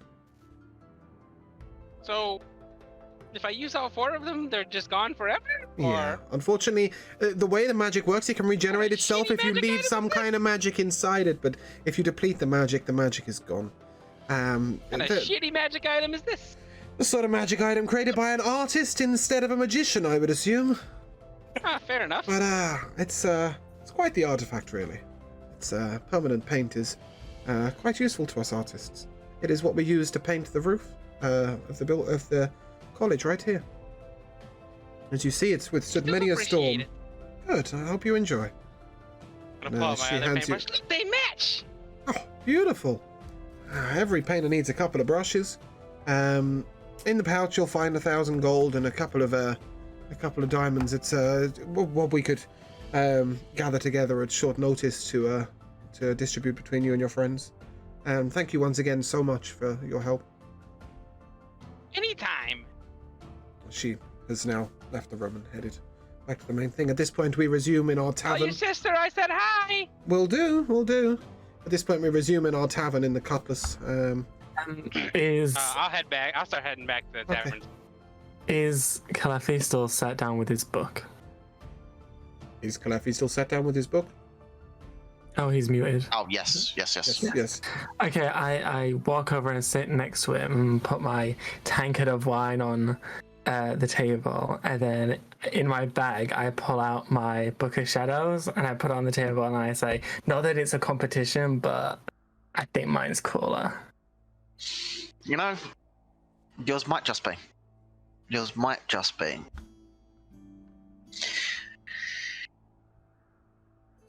So, what's in this book? Well. Go ahead, you've got my interest. Tell me a little about it. Quite a few spells, a few rituals. It's how I learn rituals now. So it's very incredibly useful. So your magic's a little bit more real. As opposed to... As opposed to sugar daddy magic, yes, exactly. Okay. Look, I know, all these jokes about sugar daddies, clearly it's a sensitive topic for you to keep bringing it up. If you won, I could try and put in a good word for you, but my patron isn't really one for sharing his subjects. Well, I usually just, take the people I please, but that's nobody because I'm absolutely fine with just not doing that. But the contents of that book intrigue me a little. So, what sort of stuff have you got in there? Well, I think that's enough. Put my book back in. Why don't you tell me about your book, since I've shared so much about mine already? Oh, it's just fairly standard, just a spell journal and a vessel to hold the transcriptions of things I cast. Sounds if you wanted, I thrilling. could show you a couple of the things, but I don't know if you would be able to make particularly effective use of them. If you're interested, though, I could still. Why don't you give me a demonstration of some of these spells? I guess I very well could. Show me your real magic. I wanna Okay. compare it to my sugar daddy magic. Okay. Yeah, how about we go outside and you cast the strongest thing you believe you can. Okay, deal. Let's go. Okay, let's showcase just a little bit of what we can do. Right. As Outside. the two of you progress outside, Wolfgang and Vivienne, you're at the bar, is that correct? Ooh. I'd like to Ah, follow them outside. yeah, No, I'll take my drink and I'll go watch. As you I want to see the show. As you are moving to head out the bar, humongous human, I mean, we're talking 8'4", right, comes over to you, and he's definitely got a little bit of something not human Big old inside him. human. He's got a little bit of something not human inside. He's got sort of tusky mouth. Yo, half-orc! And he pokes you in the chest. Come to Oh, challenge Treebaker? Nah, I don't do challenges, my dude. You don't do you don't wrestle? Oh no. Not even a friendly arm wrestle? Oh no. I am very. I like peace. Are you so and sure about that? love. He starts shoving you backwards. That's fine. If it involves oil, I think you should do it, Wolfgang. For me. You're talking from outside. What are we, Americans? William, you're talking from outside. Well, no, because they were following us out, right? No? Yeah, but they were at the bar Okay, and you you were got near stopped. the exit, and they've been stopped Oh. by Treebreaker, and you are Oh, outside. You okay, would have known okay, about sorry, them. my bad. So Treebreaker's now sort of shoving you a little bit, and his cronies are sort of going, "Go on, wrestle the man!" And at this point, I could never. okay, go on, you could never. At this point, there's a gap. You could quite easily sort of shoulder your way past and head outside, should you wish, with Vivienne. Yeah. I'll shoulder my way past him, but I'll like shoulder check him on my way out. He moves not at all. You sort of bruise your shoulder and continue. He is quite the strong man. As you are heading out, the roguish figure in the corner with the hood sort of giggles to himself, and he says, he calls out to you and he goes, "Sensible decision there, young half-orc. Sensible decision." First one I've made in a while. Treebreaker challenges anyone who looks big. He's got to keep his reputation up, you know. I look down a little bit and wink at him. As Kalefi and William, as you are outside, Luna is returning at this point, and would see the two of you outside. It's fair to say all of you are now just outside the door. Friends, I have gifts! Ooh. Gifts. I like I presents. met Eleanor, one of the elves that we saved, and she gave us gifts, and she gave me a paintbrush, a new one! Ooh. Okay. It's magic! You want to see what I can do with it, Wolfgang? I would love to. Then I'm gonna paint a permanent smiley face on his cheek. Oh Permanent! boy. It doesn't come off anymore! I rub on it and it doesn't go away. It's a tiny one. It's not as big as the one before, just in case. Oh, it really So- works. I probably shouldn't have put it on your face.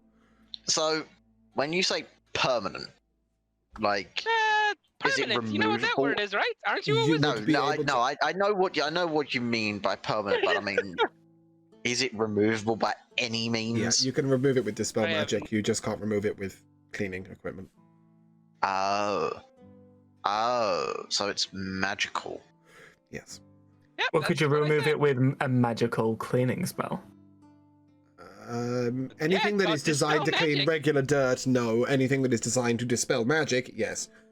Well, I believe this is a perfect demonstration for exactly what this sort of magic is that you were Not curious as to what I can do. Yeah, I cast Exactly. dispel magic on it. The smiley face It's smiley. disappears. A big frowny face appears, but it's my actual face. It's okay, you can always Paint a new paint one. Wolfgang again, but you see, William, Yeah, that's the paint sort him of a new thing one.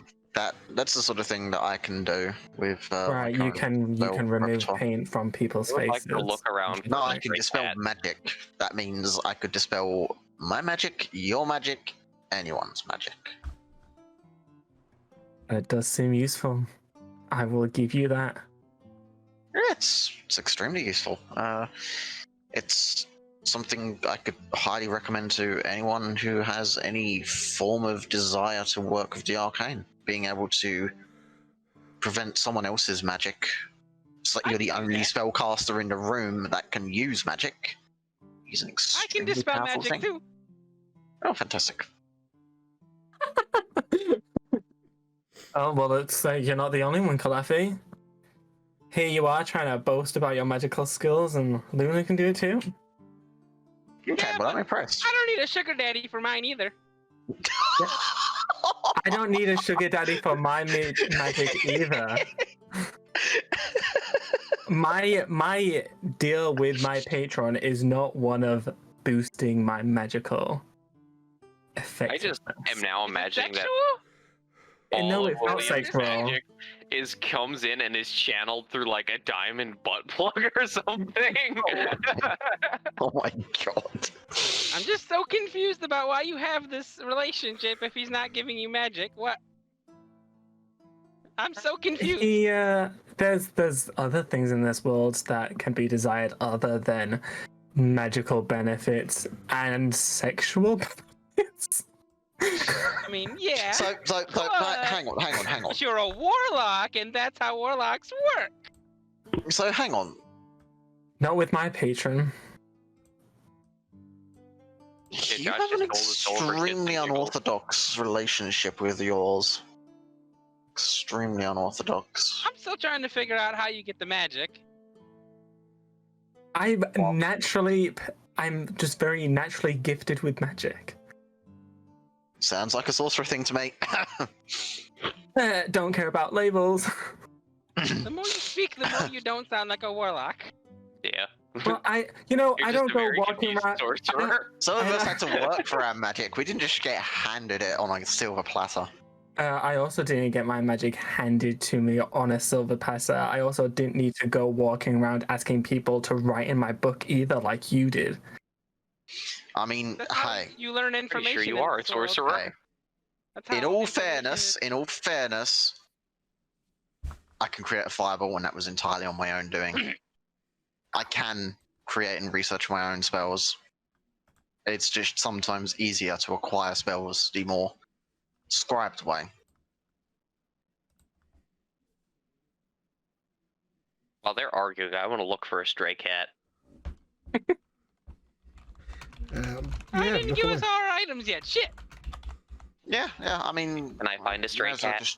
might as well show us what you've got, because we're still She waiting has for given Fredegar. me 1,000 gold and 2 diamonds. You said? Okay. No, there's 4 diamonds at present. Do you know Okay. how much these diamonds are worth? 250, I believe. Okay. I'm gonna give 2 of the diamonds to Vivienne because you're a cleric and I know how clerics work. Thanks. Because I don't. You need diamonds to revive people. I need Wolfgang to make a wisdom saving throw. This is Wolfgang seeking a cat, yes? Yeah, I'm busy seeking a cat. Going here, kitty, Yes, kitty, sir. kitty. Pss, pss, pss, Gone pss. from. He's close- he's close enough. Seeking kitty. Do I see a cat? No, I got a no, 12. Unfortunately not. You're amongst a Oh, bunch of buildings. beautiful. Okay, so I walk up to Wolfgang, and I like what like hold on. So like some like pink mist like comes out of my hand and like envelops like his face, and like whisper in his ear. By the way, I'm casting suggestion. And I You smell like whisper, Roz. I whisper in his ear. Uh-oh.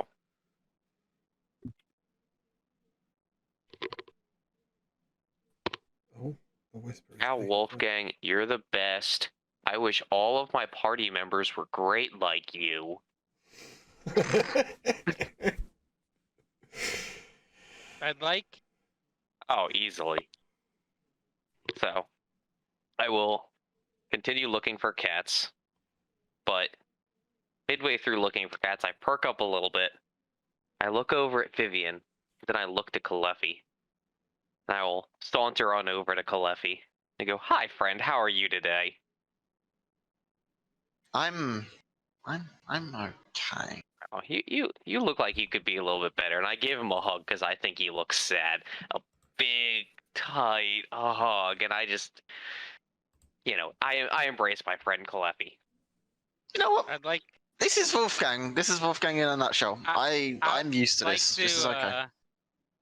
do a perception check to see if I noticed that was a spell cast on him. Yeah, go. So I I so badly cast want to love. fuck with. To be fair, it's meant to be like a almost I got a painfully 23. tight hug. Yeah, you've noticed that a spell has been cast. Okay, I want to dispel magic as he's hugging on Wolfgang. Oh, I continue to It won't hug do away. anything. There was zero magic I- needed to convince me. to Oh, hug I know someone. I know that, but I want to just ruin his whole demonstration of magic as you would hug anybody. No, because it's not meant like what I wrote it down wasn't like a regular hug. It's like a Sensual, sexual hug. no, Yeah, but now like it's gonna be a He regular. hug. wanted I specified I hugged him and I hugged him very tightly. That is a bear hug. sure. Okay. Doesn't matter. I ruined your fucking magic anyways. Okay, so the magic is dispelled, but at the moment Wolfgang is still hugging Kalefi. Oh, I imagine that was what was gonna happen. I just wanted it to be not because of his magic. Give it this the spell After it ends gets after the he's spell, done it anyway. I realize what's going on and I let go of Kalefi and pat him on the head. Rub his No. horns a little bit. Vivienne, You know- are you outside with these people? I've had worse. I've had worse.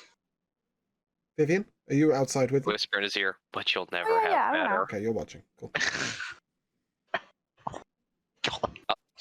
I'd like to go back to looking for stray cats. Be my guest. You're amongst the buildings. It's a cobbled street. There are other Oh, I want to homes go like nearby. out behind it, look for their dumpster. Down towards the dock or towards the gate? I don't know, wherever the dumpster is behind this building, or in front of the building, wherever they Oh, I keep see what their you mean, like where they keep their rubbish. Yeah, okay. dumpster. Yeah. So in like- that sort of in the little yard behind. Yeah, okay. Off you trot.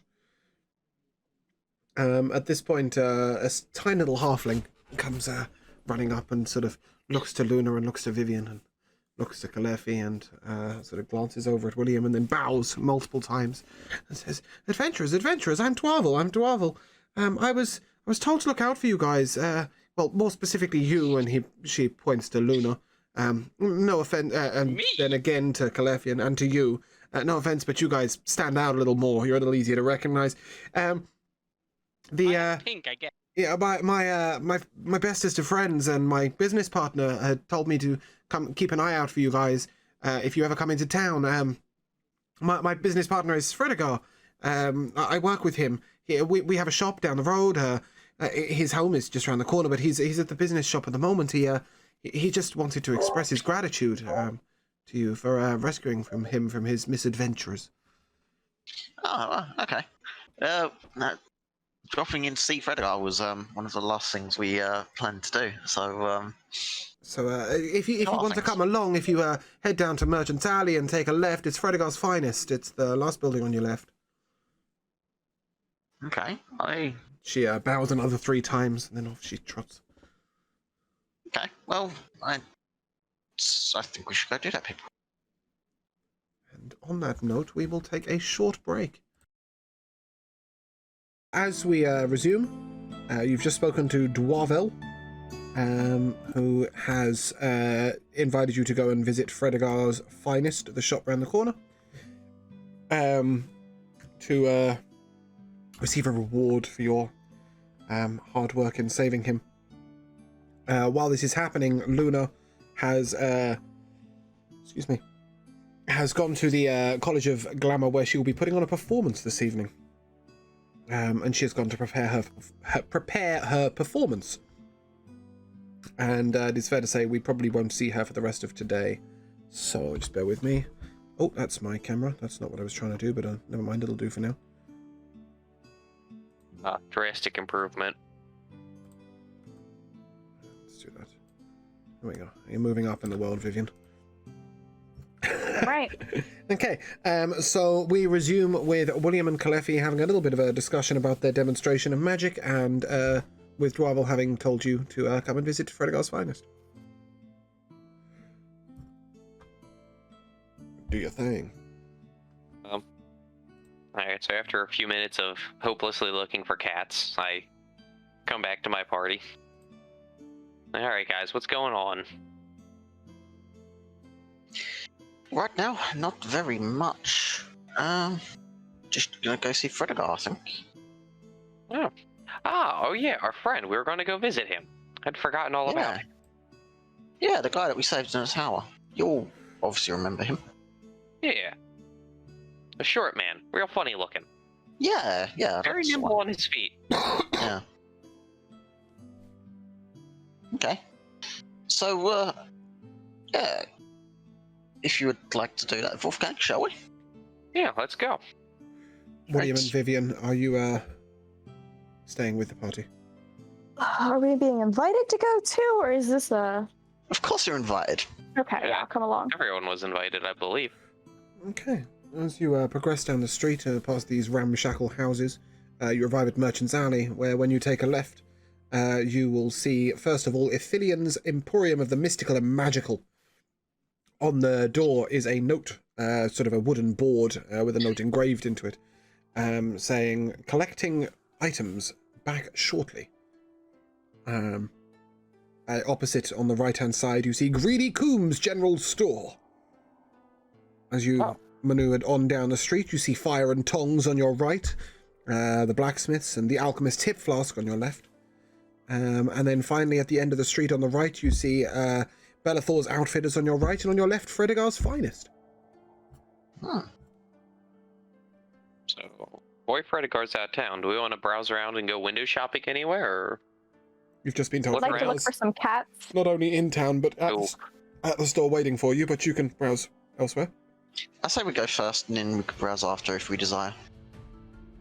Alright. Is that you Okay. entering Wait. Fredegar's Finest, yeah? Yeah.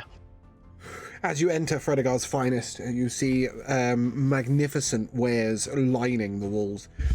All of these items are emanating magic. You have multiple coloured, painted artwork sort of all behind the items that are on the walls. You see strange artifacts of all sorts of mysterious and magical nature. And then on the left-hand wall, you see sort of more normal goods, if you like. You see a regular backpack, a pouch, a gleaming sword, etc. And standing at the counter where there is sort of, you imagine a glass-topped counter filled with all sorts of jewelry and gems. Behind the counter are two halflings sat propped up on stools. One female, very, very small, with bright golden hair sort of enveloping her face. She's fairly busty. And is very pleasant to look at, very smiley, very happy. And then Fredegar, our auburn-haired, short young man, is also standing behind the counter. Ah. Fredegar, friend, how have you been? Guys, you're back. I made it all the way through the cracks. How did you get here so fast? We went through a big shiny thing. Yeah, we had some voodoo happen. I like big shiny things. What sort of big shiny thing? That stuff you magic people do, and I look over at Kalefi and William. Yep, those are portals. They take people from one place to another. Yeah, one of those things. Went through a portal. Oh, that's Yeah, fantastic. Two, actually. But yes, portals. Well, I'm so glad to have you here. I have something for you. Well, I had something for the other one. Where's the other one? The little rogue? Oh, the rogue. Yeah, something He's something dead. rather unfortunate happened to him. He's not with us at this. Well, not with us anymore, should I say? Goodness, that's awful. Well, Yeah, well, it's not great. maybe one of you could make use of this. And he extends a small bag towards you. It's magical in nature. It's a bag of holding. Oh, that would be very fantastic. Thank you. Who is going to take that? I would gladly have that if no one objects. I'm big and strong. I don't particularly think I need a bag of holding per se. What the fuck just I'm a small, weak little thing by comparison. So yeah, I can't carry huge amounts.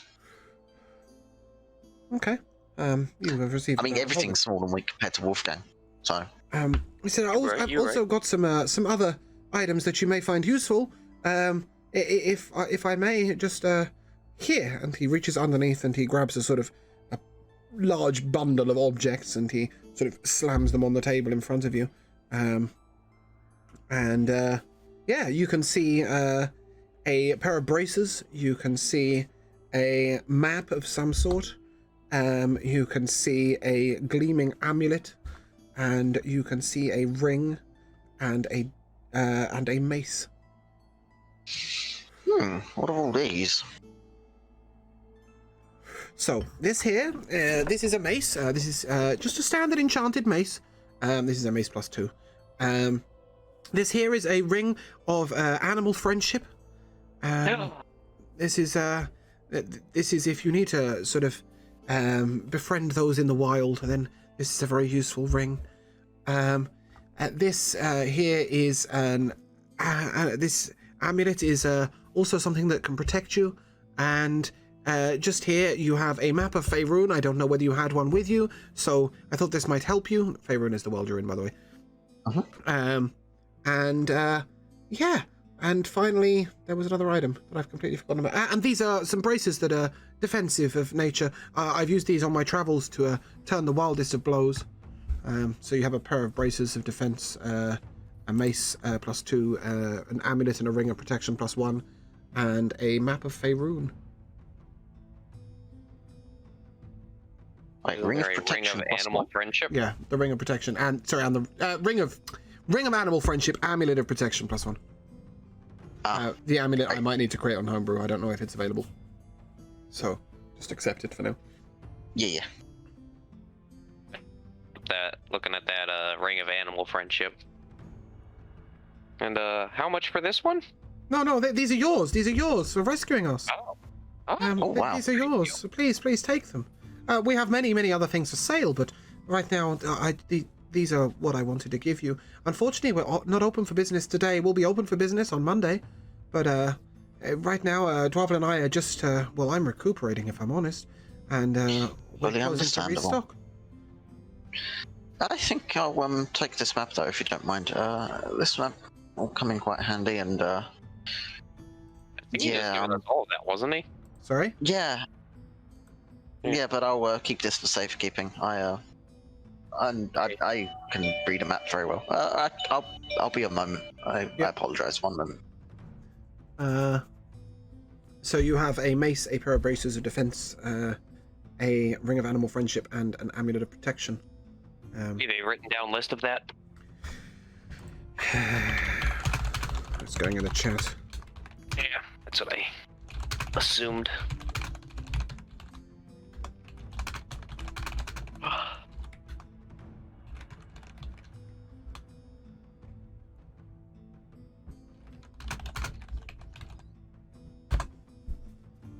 Oh. I would like to.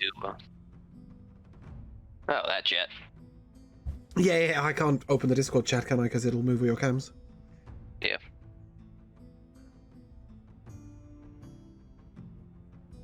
I would like to attempt to put that ring on. Go for it. Consider it yours. I'll requires achievement. I'll take that amulet.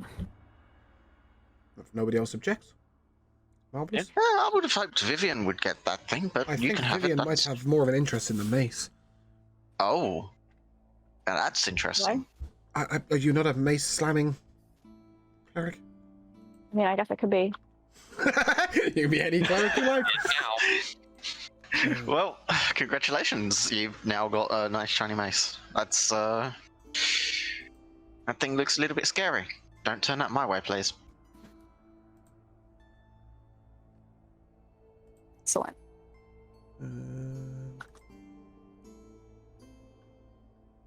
Yes, Vivienne, you didn't. Okay, so mind if I take a peek at this map of Faerun?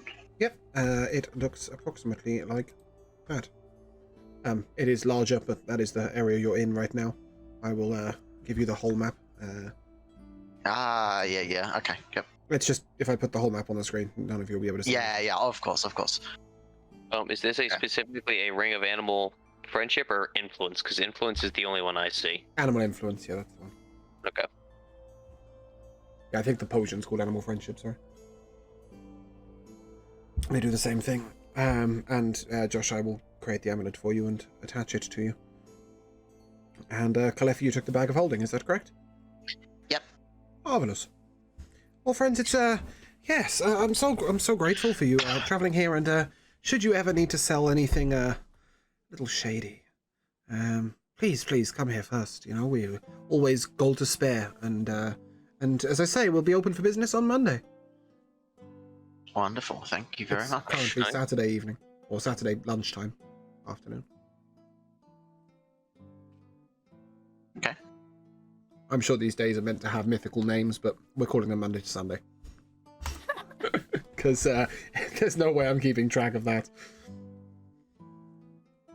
You mean it's not Splorgan's day today? No, neither is it Thrassel or Wendivinal.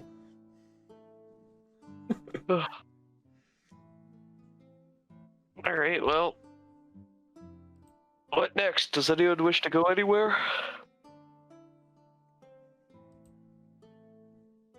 Not particularly. Yeah, I think there's a few things we could find to keep ourselves occupied. There's a few stores here. Could always find something to do, or if Go do some window shopping. I would say someone to fight, but Wolfgang doesn't like fighting, it seems. So Yeah, let's do some more window shopping. yeah, sounds like an excellent plan to me. Directly opposite from here is Aliana's Sorcery and Spellcraft. No, rubbish, is Bellathor's Outfitters. And then just to your right is Fire and Tongs and Greedy Comb's General Store. And then you have Athelian's Emporium of Mystical and Magical, which is currently closed. And the Alchemist's I want to go to the clothing store. You know what I'm thinking, William? Get you some fancy, nice looking threads, but look fabulous. So as you cross over the road... Don't try and be nice to me now, Kalefi. As you cross over the road, you find you see Bellathor's Outfitters. There's a large sign on the door stating that it is Bellathor's Outfitters. And as you enter in, you see racks of clothing on your right and left. And then high up on the walls, you see two shining, glimmering cloaks, one of many swirling colours, one that is dark and sort of almost scaly in appearance. And on your left, you see a sort of half cloak, if you like, that appears to be made of feathers. And a tiny little robe, sort of minute, almost handheld robe. And standing behind the counter is Bellathor. Bellathor is a human of a rather large gut, much beard, and is wearing a ramshackle oddment collection of many different clothings. He's wearing a yellow silk jacket with an orange bright brocade sort of pleated shirt. He's wearing a cravat of deepest purple and bright red pantaloons with a gleaming gold belt. And he greets you. Pantaloons? Pantaloons, yes. And he greets you, he says, Pantaloons. Travelers, come to shop. Have you come to shop? Bellathor's got all the finest outfits you could ever wish for. Some of them magical, but most of them not. What can I do for you? Well, and I look down at myself. My clothing seems to be a little bit on the ragged side. And I was wondering if you'd be able to size me up for a new suit.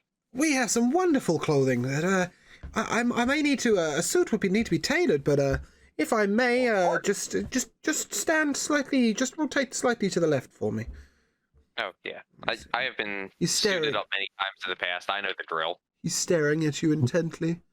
He goes, yes, I think we can do that. I think we can do that if I could just. And then he steps around the counter, and he sort of pulls a tape measure out of a pocket, and he starts sort of making little marks and writings and inscriptions on his notepad. And he's done this. What colour would you like your suit, young half-orc? I would like several suits. Several suits? So each suit is 15 gold pieces. These come with shirts and your choice of cravat and tie. Oh, excellent. I'd like a navy blue one, a gray one, a black one, a white one. Perhaps you'd like one in orange? Yeah, orange. And I get down and I whisper in his ear, I'm like, can I get one in rainbow stripes? Rainbow striped suit. That'll take a while, but I'm sure we can get that done. He completes his list. We can save that one for last. Completes his list and he says, so that's 15, 30, 45, 60, 75. I think we might need to charge a little extra. It's 100 gold pieces overall. If that's okay with you, it'll cost you 10 extra for the secret one. Oh, of course. And just one quick thing, and I hold up my arms and I show him my bracers that I'm wearing. I'm like, can you make sure the cuffs are able to be buttoned around these bracers? Wide cuffs? Got it. You want them secured at the wrist afterwards so that these bracers are not visible. Yes, I want to still look dashing, but I want to be able to be sure I still have my bracers. Fine gentlemen like yourself, how could you not look dashing? We'll have you perfectly outfitted. In the meantime, can I lend you a jacket while you are waiting for these to be tailored? And he holds up a jacket of it's purple on the outside but orange on the inside. It's gaudy as hell and silken, and it's sized for what appears to be a small... on the outside, what on the inside? Orange on the inside, and it appears to be sort of sized for a giant. It's massive. I don't know, man. This sounds great to me. Yeah, I would love to borrow this jacket. Is there a matching set of trousers to go with it? Unfortunately not, sir, but I personally would wear these. And he holds up a pair of orange pantaloons with a purple lining on the center, which are clearly the waist sizes for, again, like a small hill giant. And I might need to borrow a belt. Belt. I've got one of those, but you're wearing a belt, sir. And he points to your belt of giant strength. I forgot. You are a large gentleman, but 2 belts might be unnecessary, no? Never hurts to have a backup belt. Well, I can lend you this one. He holds up a very plain brown leather belt that doesn't seem to have any relevance to the gear to the clothing he's offered you. And he says, "There's a changing room just there if you'd like. And what about you, madam?" And he turns to Vivienne, and he says, "Is there anything that I can get for you? You seem to be rather plainly dressed for a woman of your..." I would love a new set of clothing that this fucker inhabited my body and wore the same clothes. I need some new clothes. Somebody inhabited? I don't want to know. Normally I don't. Anyway, and then he gestures over and he says, "Are you a lady who likes a dress? Perhaps you're a lady who likes a cloak, some sensible traveling trousers. Where are you at?" I feel like I need some pants. Shit's got to get done. We need some pants. Okay, pants. So we have something on the more interesting scale, and he holds up a silver glimmering pair of pantaloons, and then he also holds up a pair of dark green breeches and says, "Or perhaps you're more sensible." You had me at pantaloons. Pantaloons, silver silken pantaloons. Only 6 silver pieces for these. He sort of holds them to your waist, and he works out that they will fit roughly.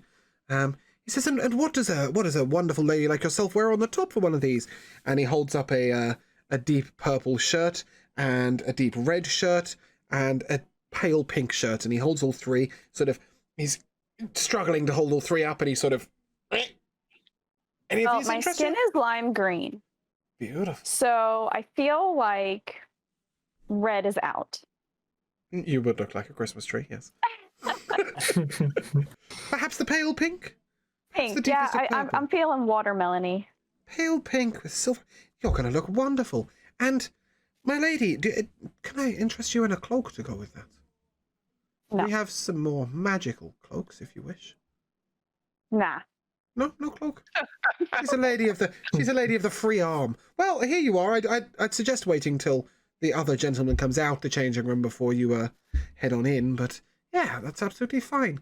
And what about you, young man? You're a very dashing gentleman. I see you've already got the most wonderful of cloaks. But can I interest you in some clothing to go underneath it?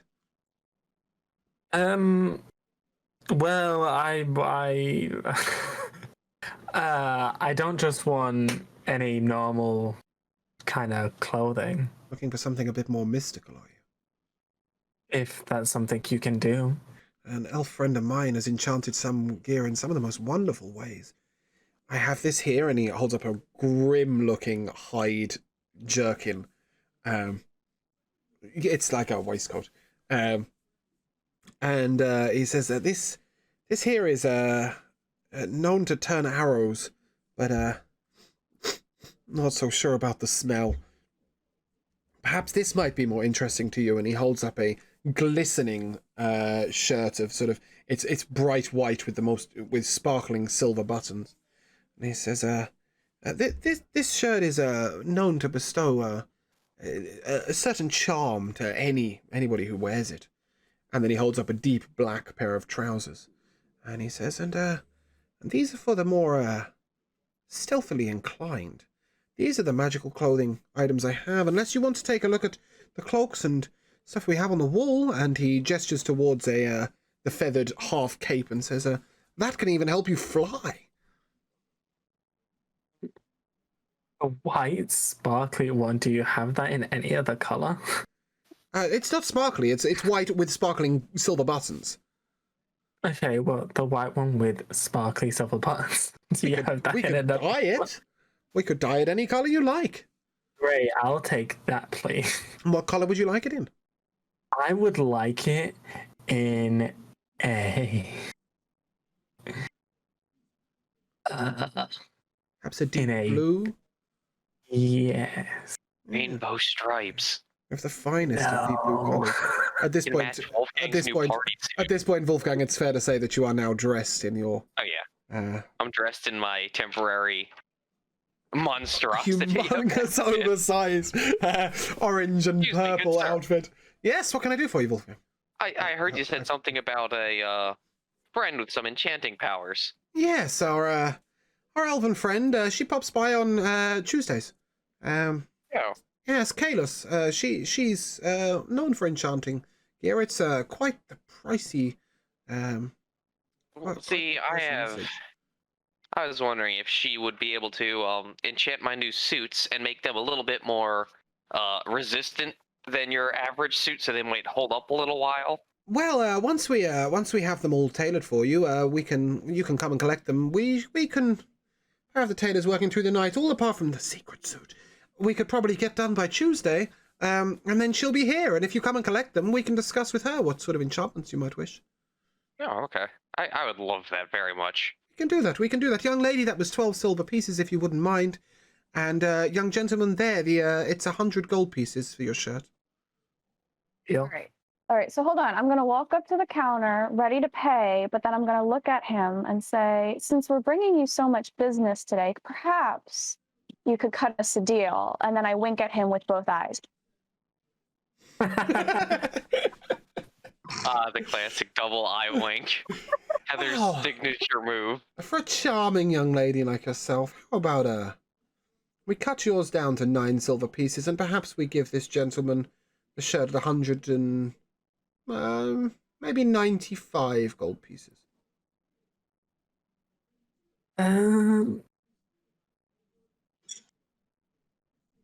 That's probably the best we can do. Okay, so it's 95 gold from William and 10 silver from Vivienne. I even have money.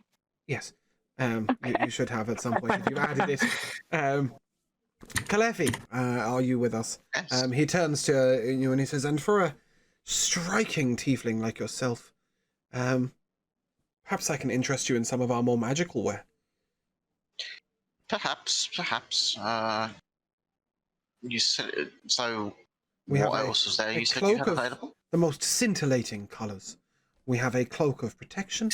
We have a cloak of flying, which has a better name, but I don't know it. And we also have a most strange cloak. But just bear with me a second. And he scuttles around the counter and out the back, and he comes back through the door holding what appears to be liquid fire in his hand. And he says, I can't turn the damn thing off, but this is a cloak of flames. It is not only able to be a cloak of flames, but it casts the most wonderful fire spells. That sounds fascinating. It is unfortunately rather pricey. How pricey? 30,000 gold pieces. That unfortunately is going to be beyond my budget range. For Alas, sure. alas, and perhaps we can put it aside for you for another day. The cloak of protection you see up there is 2,000. The flight is 6,000, and the scintillating many-coloured robe is 10,000. Perhaps in the meantime I might outfit you with something dashing, and you might save for your cloak of flames. I would definitely like to save for at least one of those, because they're very appealing options, but definitely not within my my budget at this moment. This cloak that I have here, how would you describe this thing? What Which sort of cloak? colours would you describe this as? What, the cloak you're wearing? Yeah, the Oh, cloak no, of you describe it to protection me. that I haven't got it. Oh, you're wearing cloak of protection?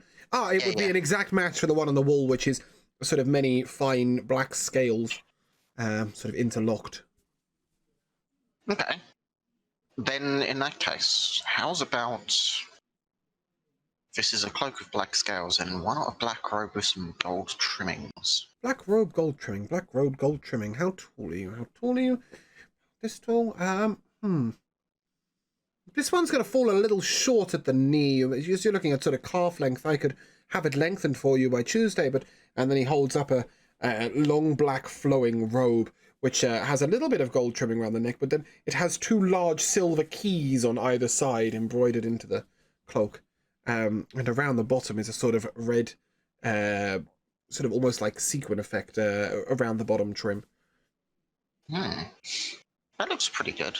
You said you could have it lengthened for Yeah, I can have it lengthened for a couple of take a couple of days. I mean, we could get it done overnight, but realistically, you might as well all come back and collect your goods at the same time, right? So we could have it done by Makes a lot of Tuesday, sense, yeah. and it will cost you just the one gold piece.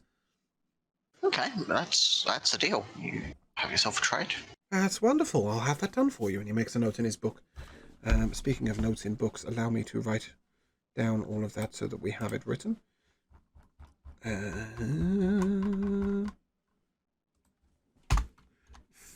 5 suits of the finest colours. 1 lengthened black gold robe with silver key. Fantastic. Oh, I think I've just turned my camera off with this button. Yeah. There we go. Welcome back. Lass, is that everything I can do for you? Yeah, thank I you. believe so, thank you. It's such a pleasure doing business. At this point, I want to Vivienne, look around you for are now shoes. also dressed. Shoes are not my thing, unfortunately. We do many of the clothing, but we don't do the shoes. You'd have to visit the cobbler. The cobbler's in the marketplace. Name's Bryce. Bryce Sandseeker. Miserable prick, but excellent cobbler. Okie dokie.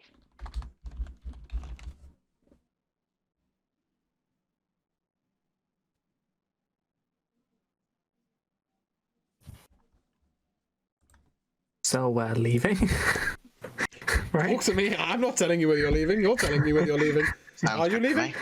me. Yeah, we've got everything, right? Yeah, you have. Yeah. I counted okay. 6 suits. Oh, did you? Which one did I miss? Yes. Black, charcoal, light gray, white, navy blue, and then Oh, black the and charcoal special- were 2 separate colors? Yes, black is black, charcoal is dark gray. So I've got a whole gambit of my grays and whites covered. Got a dark gray, a light gray, a white, a black, the navy blue. And that makes 7 then to me. I had black, charcoal, and grey as 1. You also Black. accepted. You took him up on the orange. Oh yeah, I forgot about the orange suit. Never Oh, forget about the orange suit. So that makes 7. Okay. Well, I'm undercharged you, but whatever. Yeah, so wait, no, black is 1, No, it's Charcoal, because my grey. double charcoal wing. gray is Yeah. 1. Oh, charcoal grey is 1. Is 2. Is 2. Yes. Yes. Yes, charcoal gray. Nobody and then calls light it. gray. Nobody calls the color charcoal. At least I No, don't. charcoal gray is a very real color. Okay. It's like a darker I'll gray. leave you. Because Okay. charcoal is black, but like Charcoal grey, is light dark. grey, navy blue, white, rainbow, and orange. Yes. Got it. Orange striped. Beautiful. Oh my god, the most gaudy suits. Well, he has just Hey, sold him no. a silken purple jacket with an orange interior trim and a silken orange pantaloons with a purple interior trim. Realistically, we knew what Wolfgar wanted. Oh, I thought these were my rented clothes. Yeah, they are. You'll have to give them back on the day where you collect your suits, but they're just, they're there until then. So as you come out of Bellathor's Outfitters, to your right you would see sort of the entrance to the marketplace. Directly to your right you would see the most horrific prisoners' carnival, and further down you would see the marketplace bustling. The two ones you've passed are Fire and Tongs and the and Greedy Coombs General Store. Hold up a second. Did you say prisoners' carnival? Yes, it's where the prisoners are judged every Monday. Oh, and today Right is now you not would just right now you would see a staging area with sort of an empty crucifix, some empty nooses hanging, and rather a lot of sort of musty blood and horrible staging. But nothing is going on there right now. They crucify Wow. people.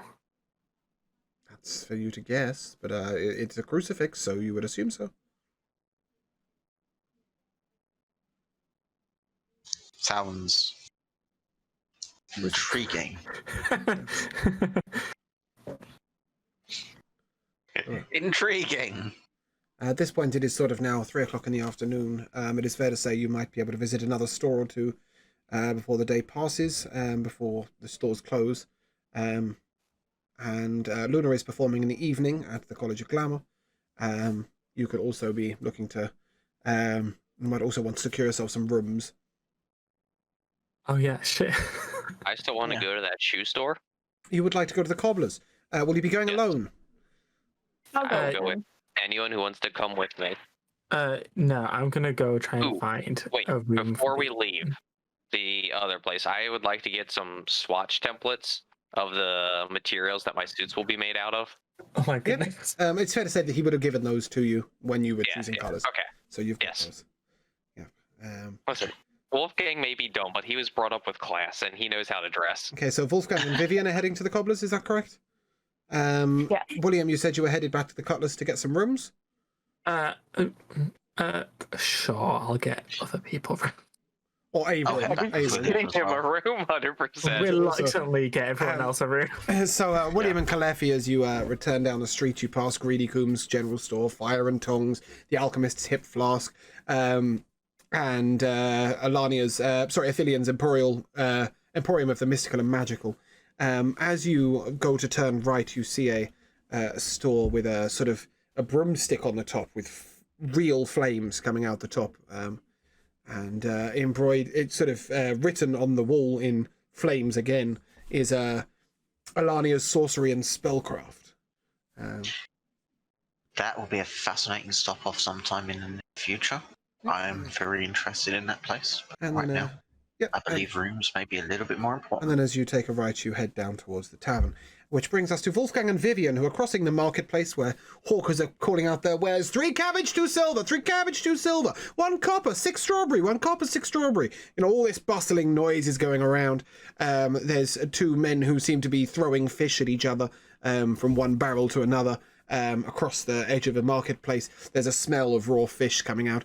There's people near the docks who are selling out ready-made pastries, cakes, etc. And in the corner, you see a small building, just here for those of you who are looking at the stream, sorry, the cursor moved when I let go of it, where it is very obviously a cobbler's. There is a large wooden shoe on top of the building, dictating what it does. I would Say like we to- ignore everything else and just go straight there. Yeah, dude, I'm here for shoes. Okay. Shoo away. Ding-a-ling-a-ling. And as you enter, the most grumpy dwarf looks up at you. Greetings, greetings. What Well, can I do hello. for you? I'm in the market for some shoes, and I heard you have the finest in town. Shoes is what we do. My name's Bryce. What shoe do you want? One for my foot and one for my other foot. Get more detailed, elaborate. You want boots, you want going out shoes, you want dancing shoes, you want ballet shoes? You want silken shoes? Yeah, give me a shoe. I'll make you a shoe. Well, I'm having some suits made, and A gentleman's Sure. shoe. Yeah, you're so- trying to some you're trying to gentleman's fit a shoe. gentleman's shoe on those boats. And he points to your feet. well, yes. Good God. It's gonna take a while. I don't have anything in Hey, stock man. of that size. I'm sorry. It's not my fault that you're the size of a giant. How many shoes man. do you want? Well, it depends what type of shoes you have, and I can make should any be made shoe out you of. like. We can do general leather. We can do serpent scale. We can do dragon scale if you want, but it'll cost you. We can do just silken boot and any type of shoe you want. Just tell Well, me what you like. let's start with some leather dress shoes. What's Leather this dress about shoes. these Colours? serpents? Standard brown leather, like a nice neutral color. Brown maybe leather. Brown leather. Wait. leather shoes. You're going with brown for all of your gray suits? No, we're also getting a You black asked pair about of the shoes. serpent scale shoes. Yeah, Yeah. we're also They're serpents pricey. and dragons. It's going to cost you 400 gold pieces. They do help you with some armor. I'm not going to lie. They take a blow. These things. We also have the dragon scale, but they're 150,000 gold pieces for the pair. I hear they do some fiery, clever stuff. I don't know. The mages talk about them, but yeah, that's what we've got. The serpent scales come in black or gold. Golden shoes. Or do I want black shoes to be neutral? I can do 2 pairs, 6,000 for the both. 6,000, that's a bit much. Especially considering you told me one pair was 150 gold. Oh, sorry, you're talking about the Yeah, the other ones are 850. You were talking about the Yeah, the serpent things I could scales. actually Yeah, afford. 1,200 for the pair. 1,200 for the pair? Yes, 1,200 for both pairs. That's a steep increase off of 100. What? No, it's not 100. I thought it's 1,500. You I said don't it know. was. Do you know what? You can have 1,200 for the pair or 700 for one. There you go. There's your prices. Once I start using a voice, all my brain stops working. I'm amazed it ever worked. And do you know what? I created a whole lot of stores for you guys to visit. Didn't make a shoe shop. I apologize. You could Wow. just put fucking shoes in the suit place. But no, they're tailors. They don't tailor shoes. No one tailors shoes in the old days. Yep, that's a cobbler. It's not a superstore. It's not, it's not a supermarket. So anyway, you can have But they 700, have at least the connections. 700 for the one. What or do you want me to 1,200 do? for the Run two. around fucking barefoot in my suit? 700 for one or 1,200 for the two. So it's a black pair, and what's the other color? Gold? Gold. Golden. Sparkling golden. 1,200. Worth So it, worth it. 1,200 gold That's the one. for a lot of shoes. You buy those, I'll throw in the leather ones for free. Ooh. How about we knock it down to a nice even 1,100? 1,100? It's in it for me. There is something you could do for me in return. You want it for 1,100? See this pair of shoes depends here? what you want. See this pair of shoes here? If you can drop them off at Fredigar's house, I'll drop it Fredigar's to house? 1,100. Yeah, it's just you down the only road have around to the do with corner. Fredigar. No, that Fredigar's obnoxious not in at prick. this time of night. Just hand him to his butler. Yeah, but I'm still dealing with Fredigar at that point. That would knock it down to a clean 1,000. Yeah, you're right. Fredigar's a prick. Yeah, 1,000 gold and drop the shoes off. And they give what armor bonus am I getting out of these Just the serpent one. shoes? Just the one. Just +1. hmm That's But a considering lot of you'd money still for- count as unarmed, it's quite a large advantage to said barbarian. Yeah, but they look really fucking ugly, my man. I don't know if I could do this. Nah, I think I'll just take the leather shoes. Brown leather shoes it is. 10 silver pieces. See you on Monday. Well, I want leather shoes to match each of my suits. I want them all dyed to match the suits, and I How many pairs? leave them to swatches. A pair for each suit. You want 2 different grey shoes? Yes, I do. You're a picky bastard. Well, you have got Yes, 2 I am. choices. I can guess what the shades of grey that your suits will be, Or you can bring the suits around on Tuesday, and I'll give you the boots on the No, Wednesday. I have the swatches, Of course you do. and I've showed him the swatches. Okay, fine. Come around on Monday. I'll have them all ready. Monday, a whole week from today? It's Saturday today. You said it was Better idea. Monday. No. Monday's when the Oh. Prisoners' Carnival would be active. Mm. Yes. Monday's also Yeah. when Fredegar will be open again for business. Yeah, okay. So 60 silver, you said? 10 for each, 10? so yeah, that'll be 70 silver. Assuming you want a pair of rainbow shoes. Oh, of course. Done. And you, lady? Shoes? I would like some comfy shoes in whatever color you have available. Well, seeing as you not got boats, I've got some colours here. And he holds up a purple and a silver and a white and a black and a grey. Let's go with silver. Silver stiletto for you. Got a small heel on 'em. Stiletto, You just want normal walking shoes?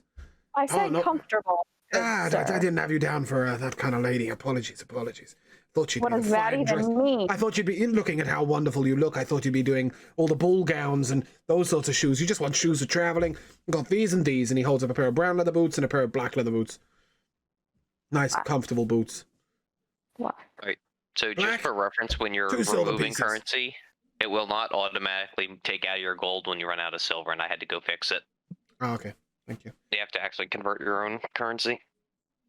Yeah, I mean, I'm assuming you would give the gold and I would give the change because you don't have any silver. So yeah, that makes sense. Yeah. Yeah. 10 silver pieces is also 1 gold piece, so you could have just 1 gold. Yeah. I believe. Yeah. Anyway, 2 silver pieces for the boots, lady. I wink at him with both eyes again and say, I've had a rough go of it. I said 2 silver pieces, lady. I wink at him with both eyes again, more intensely. You want them or not? 2 silver pieces.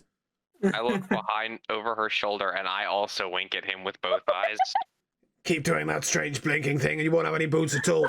2 silver pieces. All right, fine. There's your boots, lady.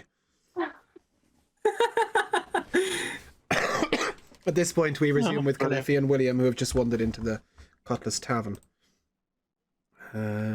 which has disappeared completely from all list of maps. There we go. As you enter now, it is a humongously bustling area. You have Deli Curti sort of wandering round, handing drinks out, the fine young lady with hips that sway. You have Adeline, the big plump barmaid who does food. Behind the bar, you've got Aram Guardpeck, the man. As you enter, you see on the left a large wooden board. And at the very top, it says bounties. And at the very top of the list, you see a list of names beginning with Umbra Tinklesparks. And the number next to them is 832. They're at the very top of the list. Umbra Tinklesparks and Party. That's her body count. Yeah. Hi, how rude. Why do I recognize? Well, you wouldn't in this particular. I wouldn't. Yeah, actually. No. I guess we recognize Umbra The rest of Tinklesparks. us are just the party. Yeah. Yeah. Below that, you have Valindra, 680. Whisper, 593. Morik the Rogue, 406. And the list continues down. And this is the list of people who have... it's clear that this is the number of bounties collected by each of those people. Or those groups. So it's like a bounty table. Next to it is a wooden sign that says Ears of Giants, and then there's a long list of beasts. So you've got giants, goblins, orcs, etc. And then the number of points ascribed to each one. So a giant ear would give you 10 points. A goblin ear would give you 1 point. An orc ear would give you 2 points, etc. And that is how you would bring bounty points. So it is clear that Umbra and her party have amassed many ears of the giants and many other creatures of the wilds. That's where I recognize the name Umbra Tinklesparks from. Yeah. Well, I recognize it, but not the character. But Yeah. That's someone's character. Yeah. yeah, it is. Yeah. Okay. Oh, you cool. actually didn't recognize Yeah, it? I just see what he meant now. He was an out of character. I recognise that name, not an in character. I recognise that name. And then just next to this board is a little sort of silvery engraved sign that says quests available, ask at the bar. Other than that, you see Morik the Rogue, the cloaked figure in the corner. You would see that I have gone to the wrong page. Sorry. You see Treebreaker and his cronies in the corner. You see Josie at the bar, the miserable guy who was there earlier. A very important looking man is stood in the corner. There is now a bard playing, sort of just in the corner next to the bar where you see her in the image, playing the lute.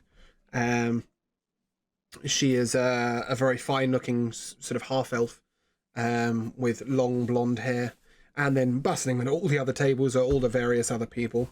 Yeah, I think that's most of the people around. You have Meldon Webb, the cardmaster and gambler, in the corner.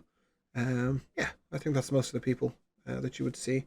Dwarvel is also sat at a table, drinking herself to death. Okay, so I go up to the bartender and I ask him how many rooms he's got for tonight. Rooms, we've got rooms, lots of rooms. We've got the large room, if you fancy sharing, there's 4 beds in it. We've got a single room, we've got a double, should you have any couples available. Single room, I think we've got 3 available right now. You could also, you're more than welcome to the room above the stables. You've got your own bedrolls, it's a lot cheaper, and you could probably sleep 8 in there. Your call, young sir. Okay, so we need 5 rooms. Who's the 5th one for? Well, Wolfgang, Viv, me, Jamal, Moon. Luna is both performing and staying at the College of Glamour tonight. Oh, my, okay. So I apologize. Okay, well then I guess we'll take the big room with the 4 beds. We'll take the 4 that beds. is providing you don't mind being in the same room as me. Well, that depends. Are you gonna keep bullying me? The room for the 4 is 6 silver pieces. Is that alright? Yeah, Okay, whatever. Done. Yeah, Done I deal. can do it for 8 silver pieces and you can all eat. Okay, Sounds deal. good. Yep, Yeah, that's 8 a silver deal. pieces it is. How about we make it 10 silver pieces and we drink as well? Drinks per drink, I'm afraid. Okay, well, that's fair Okay, enough. well then fine. Understandable. Speaking of drinks, can I get you a drink? Would like a tankard of wine. Tankard of wine. Yep. And I'll coming go for right the up. ale. Why not? 2 silver for the tankard of wine, 6 copper for the ale. Done deal. Like, flicking the coin. If you're into the games, you can go visit Meldon over there. If not, grab yourself a table. Dinner will be served in about 20 minutes. What's for dinner? We've got a roasted leg of ham. We've got a haunch of beef. We've got a soup, both the vegetarian type for the weird people, and some more interesting rabbit stew. Should you be? Sorry, I wasn't even looking at it. And we've got a rabbit stew over in the corner. Do you have any? Do you have any chicken? Chicken? Chicken? No, we don't serve chicken here. Do you have any beef? How about Yes, Moa? I got a haunch of beef on the rack. Sliced beef, potatoes, and some veg. Sure. Cool, 1 plate. And you? And he... Horny dude? Yeah, I've wanted to I call you think I'll that just have since the the same. beginning of the campaign. The horny dude. Okay, so... I'm not even insulted. It's okay. well, find yourself a table and I'll bring it over. Wonderful. He Okay. turns Where's a nice to... quiet little table in the corner? He turns to Adeline, yeah. 2 plates of the beef! Those 2. And, yeah, there's a table sort of a little way away from Morik, sort of relatively near Dwarvel. It's a sort of back left corner, where you could seat 5 or 6 people, should you wish. Yeah, I'll sit down there then. Why not? Okay. Yeah, me too. And we resume with Wolfgang and Vivienne. If you make your way out the cobblers, into the marketplace, you would find yourself in the centre of the marketplace. Again, it's the bustle's sort of winding down a little bit. It's clearly getting to evening. You've still got them selling pastries and cakes. The guys selling fish have now stopped throwing fish at each other. The vegetable hawkers are quiet. I'm gonna go from pastry cart to pastry cart, getting a different pastry at every single one on my way back. Okay, and Dr. Silver got 6 silver pieces, and enjoy your pastry eating. There's also a couple of fairly lusty-looking, very, very flimsily dressed women wandering around, clearly selling more than just goods. There is a sort of dark-haired gentleman, very small with his cloak around, who sort of wanders up beside you and you want anything to smoke?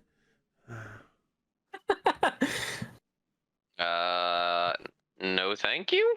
You, lady, want anything to smoke? No. Okay. And he sort of nods and wanders off. Local crack dealer. I was gonna say, fucking crackheads out here trying to get my pastries. A very young lady, sort of almost a girl, wanders up to Vivienne and hands her a singular flower and says, "Have a good evening, lass." And wanders. Is this girl okay? Like, is she?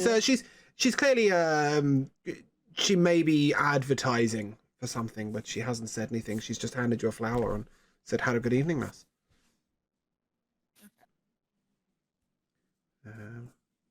And then, as you make your way across the marketplace, you again enter Merchant's Alley. It's now clear that most of the shops are closed to business. The street lights are being lit. But each torchlight is being lit. There are a couple of ladies of the night standing on dark corners. And a very suspicious-looking gentleman is standing outside of the clothing store you previously went to. And he hails you over. Oh, hello there, friend. How are you? Good evening. You new to the town? I've been through once or twice. Which ship captain do you back? Whichever one brings the best pastries, as I'm still munching on pastries. You like the pastries, do you? That's Hartushan. I love a good pastry. His ship Rethnor. You always you want to know your allegiances when you're in this town. You've got to be careful. There's plenty of work going though if you want to work for the ship Kurth. They pay really well. Beniego is on the lookout for some adventurers. You might want to ask at the Cutlass. Ow. Bit my own tongue. What now? Might want to ask at the Cutlass. If you're looking for any work for Beniego Kurth, I will put the name in a chat. Okay. Looking for Mr. Benny Hanna. So offering good work. And how good is he paying? It depends on what you're willing to do. Best off asking at the Cutlass. I'm just here to recruit. Interesting. Well, how well is he paying you to recruit? Well enough. Mm-hmm. He's a man of many means. Gotcha. At this point, you would be turning into the road that that's sort of as you've got to the edge of the road, he was stood outside Bellathor's Goods, so you're now in the main merchant alley. I believe we're just heading back to the tavern where we're Good day to you, meeting up gents. with our friends. Good day to you, gents. And the shady-looking gentleman sort of steps backwards into the shadows. As you progress along the street, there's a few people sort of scurrying to their homes. Fredegar leans out his window, Fredegar's finest, and says, "Have a good eve," and closes his window. And you manage to get your way into the tavern. Gotcha. Okay. As you enter, you can see Calefi and William to your left, with their food and drink. Bard's playing, Morrick's in the corner. You've got your board with your bounties. You've got your board saying the quests are available. And our name up on the board anywhere? Have we done any bounties? No, you've cut no ears yet. You would remember that. Even Wolfgang would remember that. I didn't know if it was the ear-specific stuff or just you must return the overall ears. other bounties. Must return ears for the bounty board. Gotcha.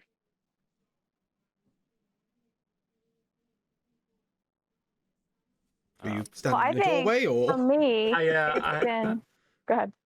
Sorry. Too long since your last drink? Well, there is that. I was just gonna say, I turn to Cliff and I say, "So, does this count as a date?" Oh, he's muted. Kalefi present. Oh, sorry, I didn't realise I was responding and not responding. I apologise. Does this count as a date? Yeah, does this? Excellent question. No. I don't do dates. Neither do I. You know, it's not the worst company in the world, though, I'll give you that.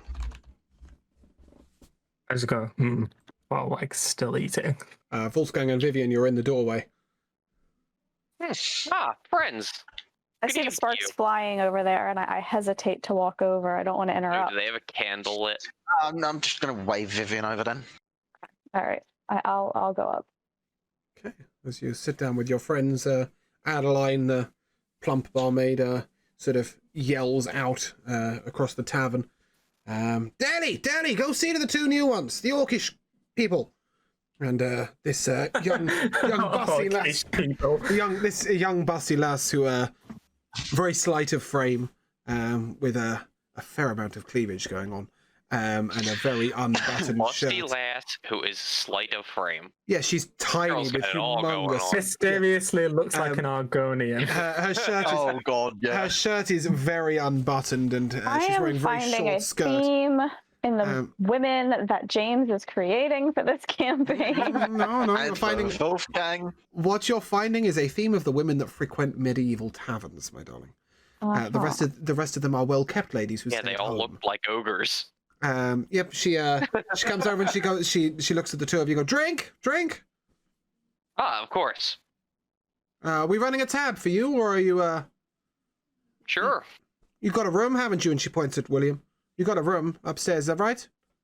Yeah, we do. Okay, we'll run a tab on the room. I got us all a room we're sharing, so I hope you don't mind nudity. Is there another way to sleep? Not that I know of. What are you drinking, Ooh, I thought I was missing out on something. Wolfgang? What are you drinking? Yes. Yes. Anything that's put in front of me. Okay. And you, lass? We've got the wine, we've got the fire whiskey, we've got the ale, we've got the mead. Fire whiskey sounds Fire whiskey for you. Fire whiskey for the other one. Sure. Yeah, 2 fire whiskeys coming Yeah, up. of I'll bring a course. pitcher of water just in case you want to be sensible people. And are you two eating? Never. Yeah. Yeah.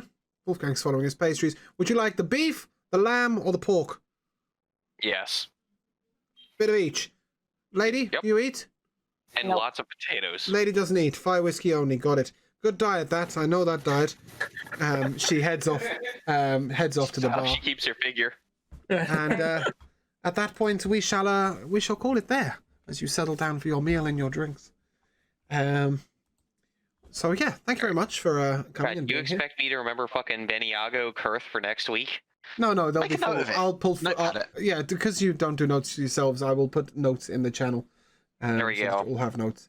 It comes to us to dedicate an MVP. Kalefi, who was your MVP of the day? Can you remember any of their names if you want to go for NPCs? I find this one to be a difficult call. It's been very roleplay-ish. There's not much going on. Yeah, there's been a lot of that, a huge amount of that. I'm gonna have to say Nazim's dramatic exit, the invisibility, but Yeah. Vivienne? I think I'm going to have to give it to Wolfgang's upcoming very diverse wardrobe of suits. I too am looking forward to that. I like Benji's. Yeah, Heather's middle finger definitely got my one when I said that vegetarians. You've got to remember, in the medieval world, vegetarians would be very strange. Yeah. Wolfgang, your MVP? The fucking guy who put Vivian's body and soul back together. Archmage Grumph. Oh, fair. Archmage Grumph. And William, who is your He's the MVP for the day? MVP of the campaign. William, who is your MVP for the day?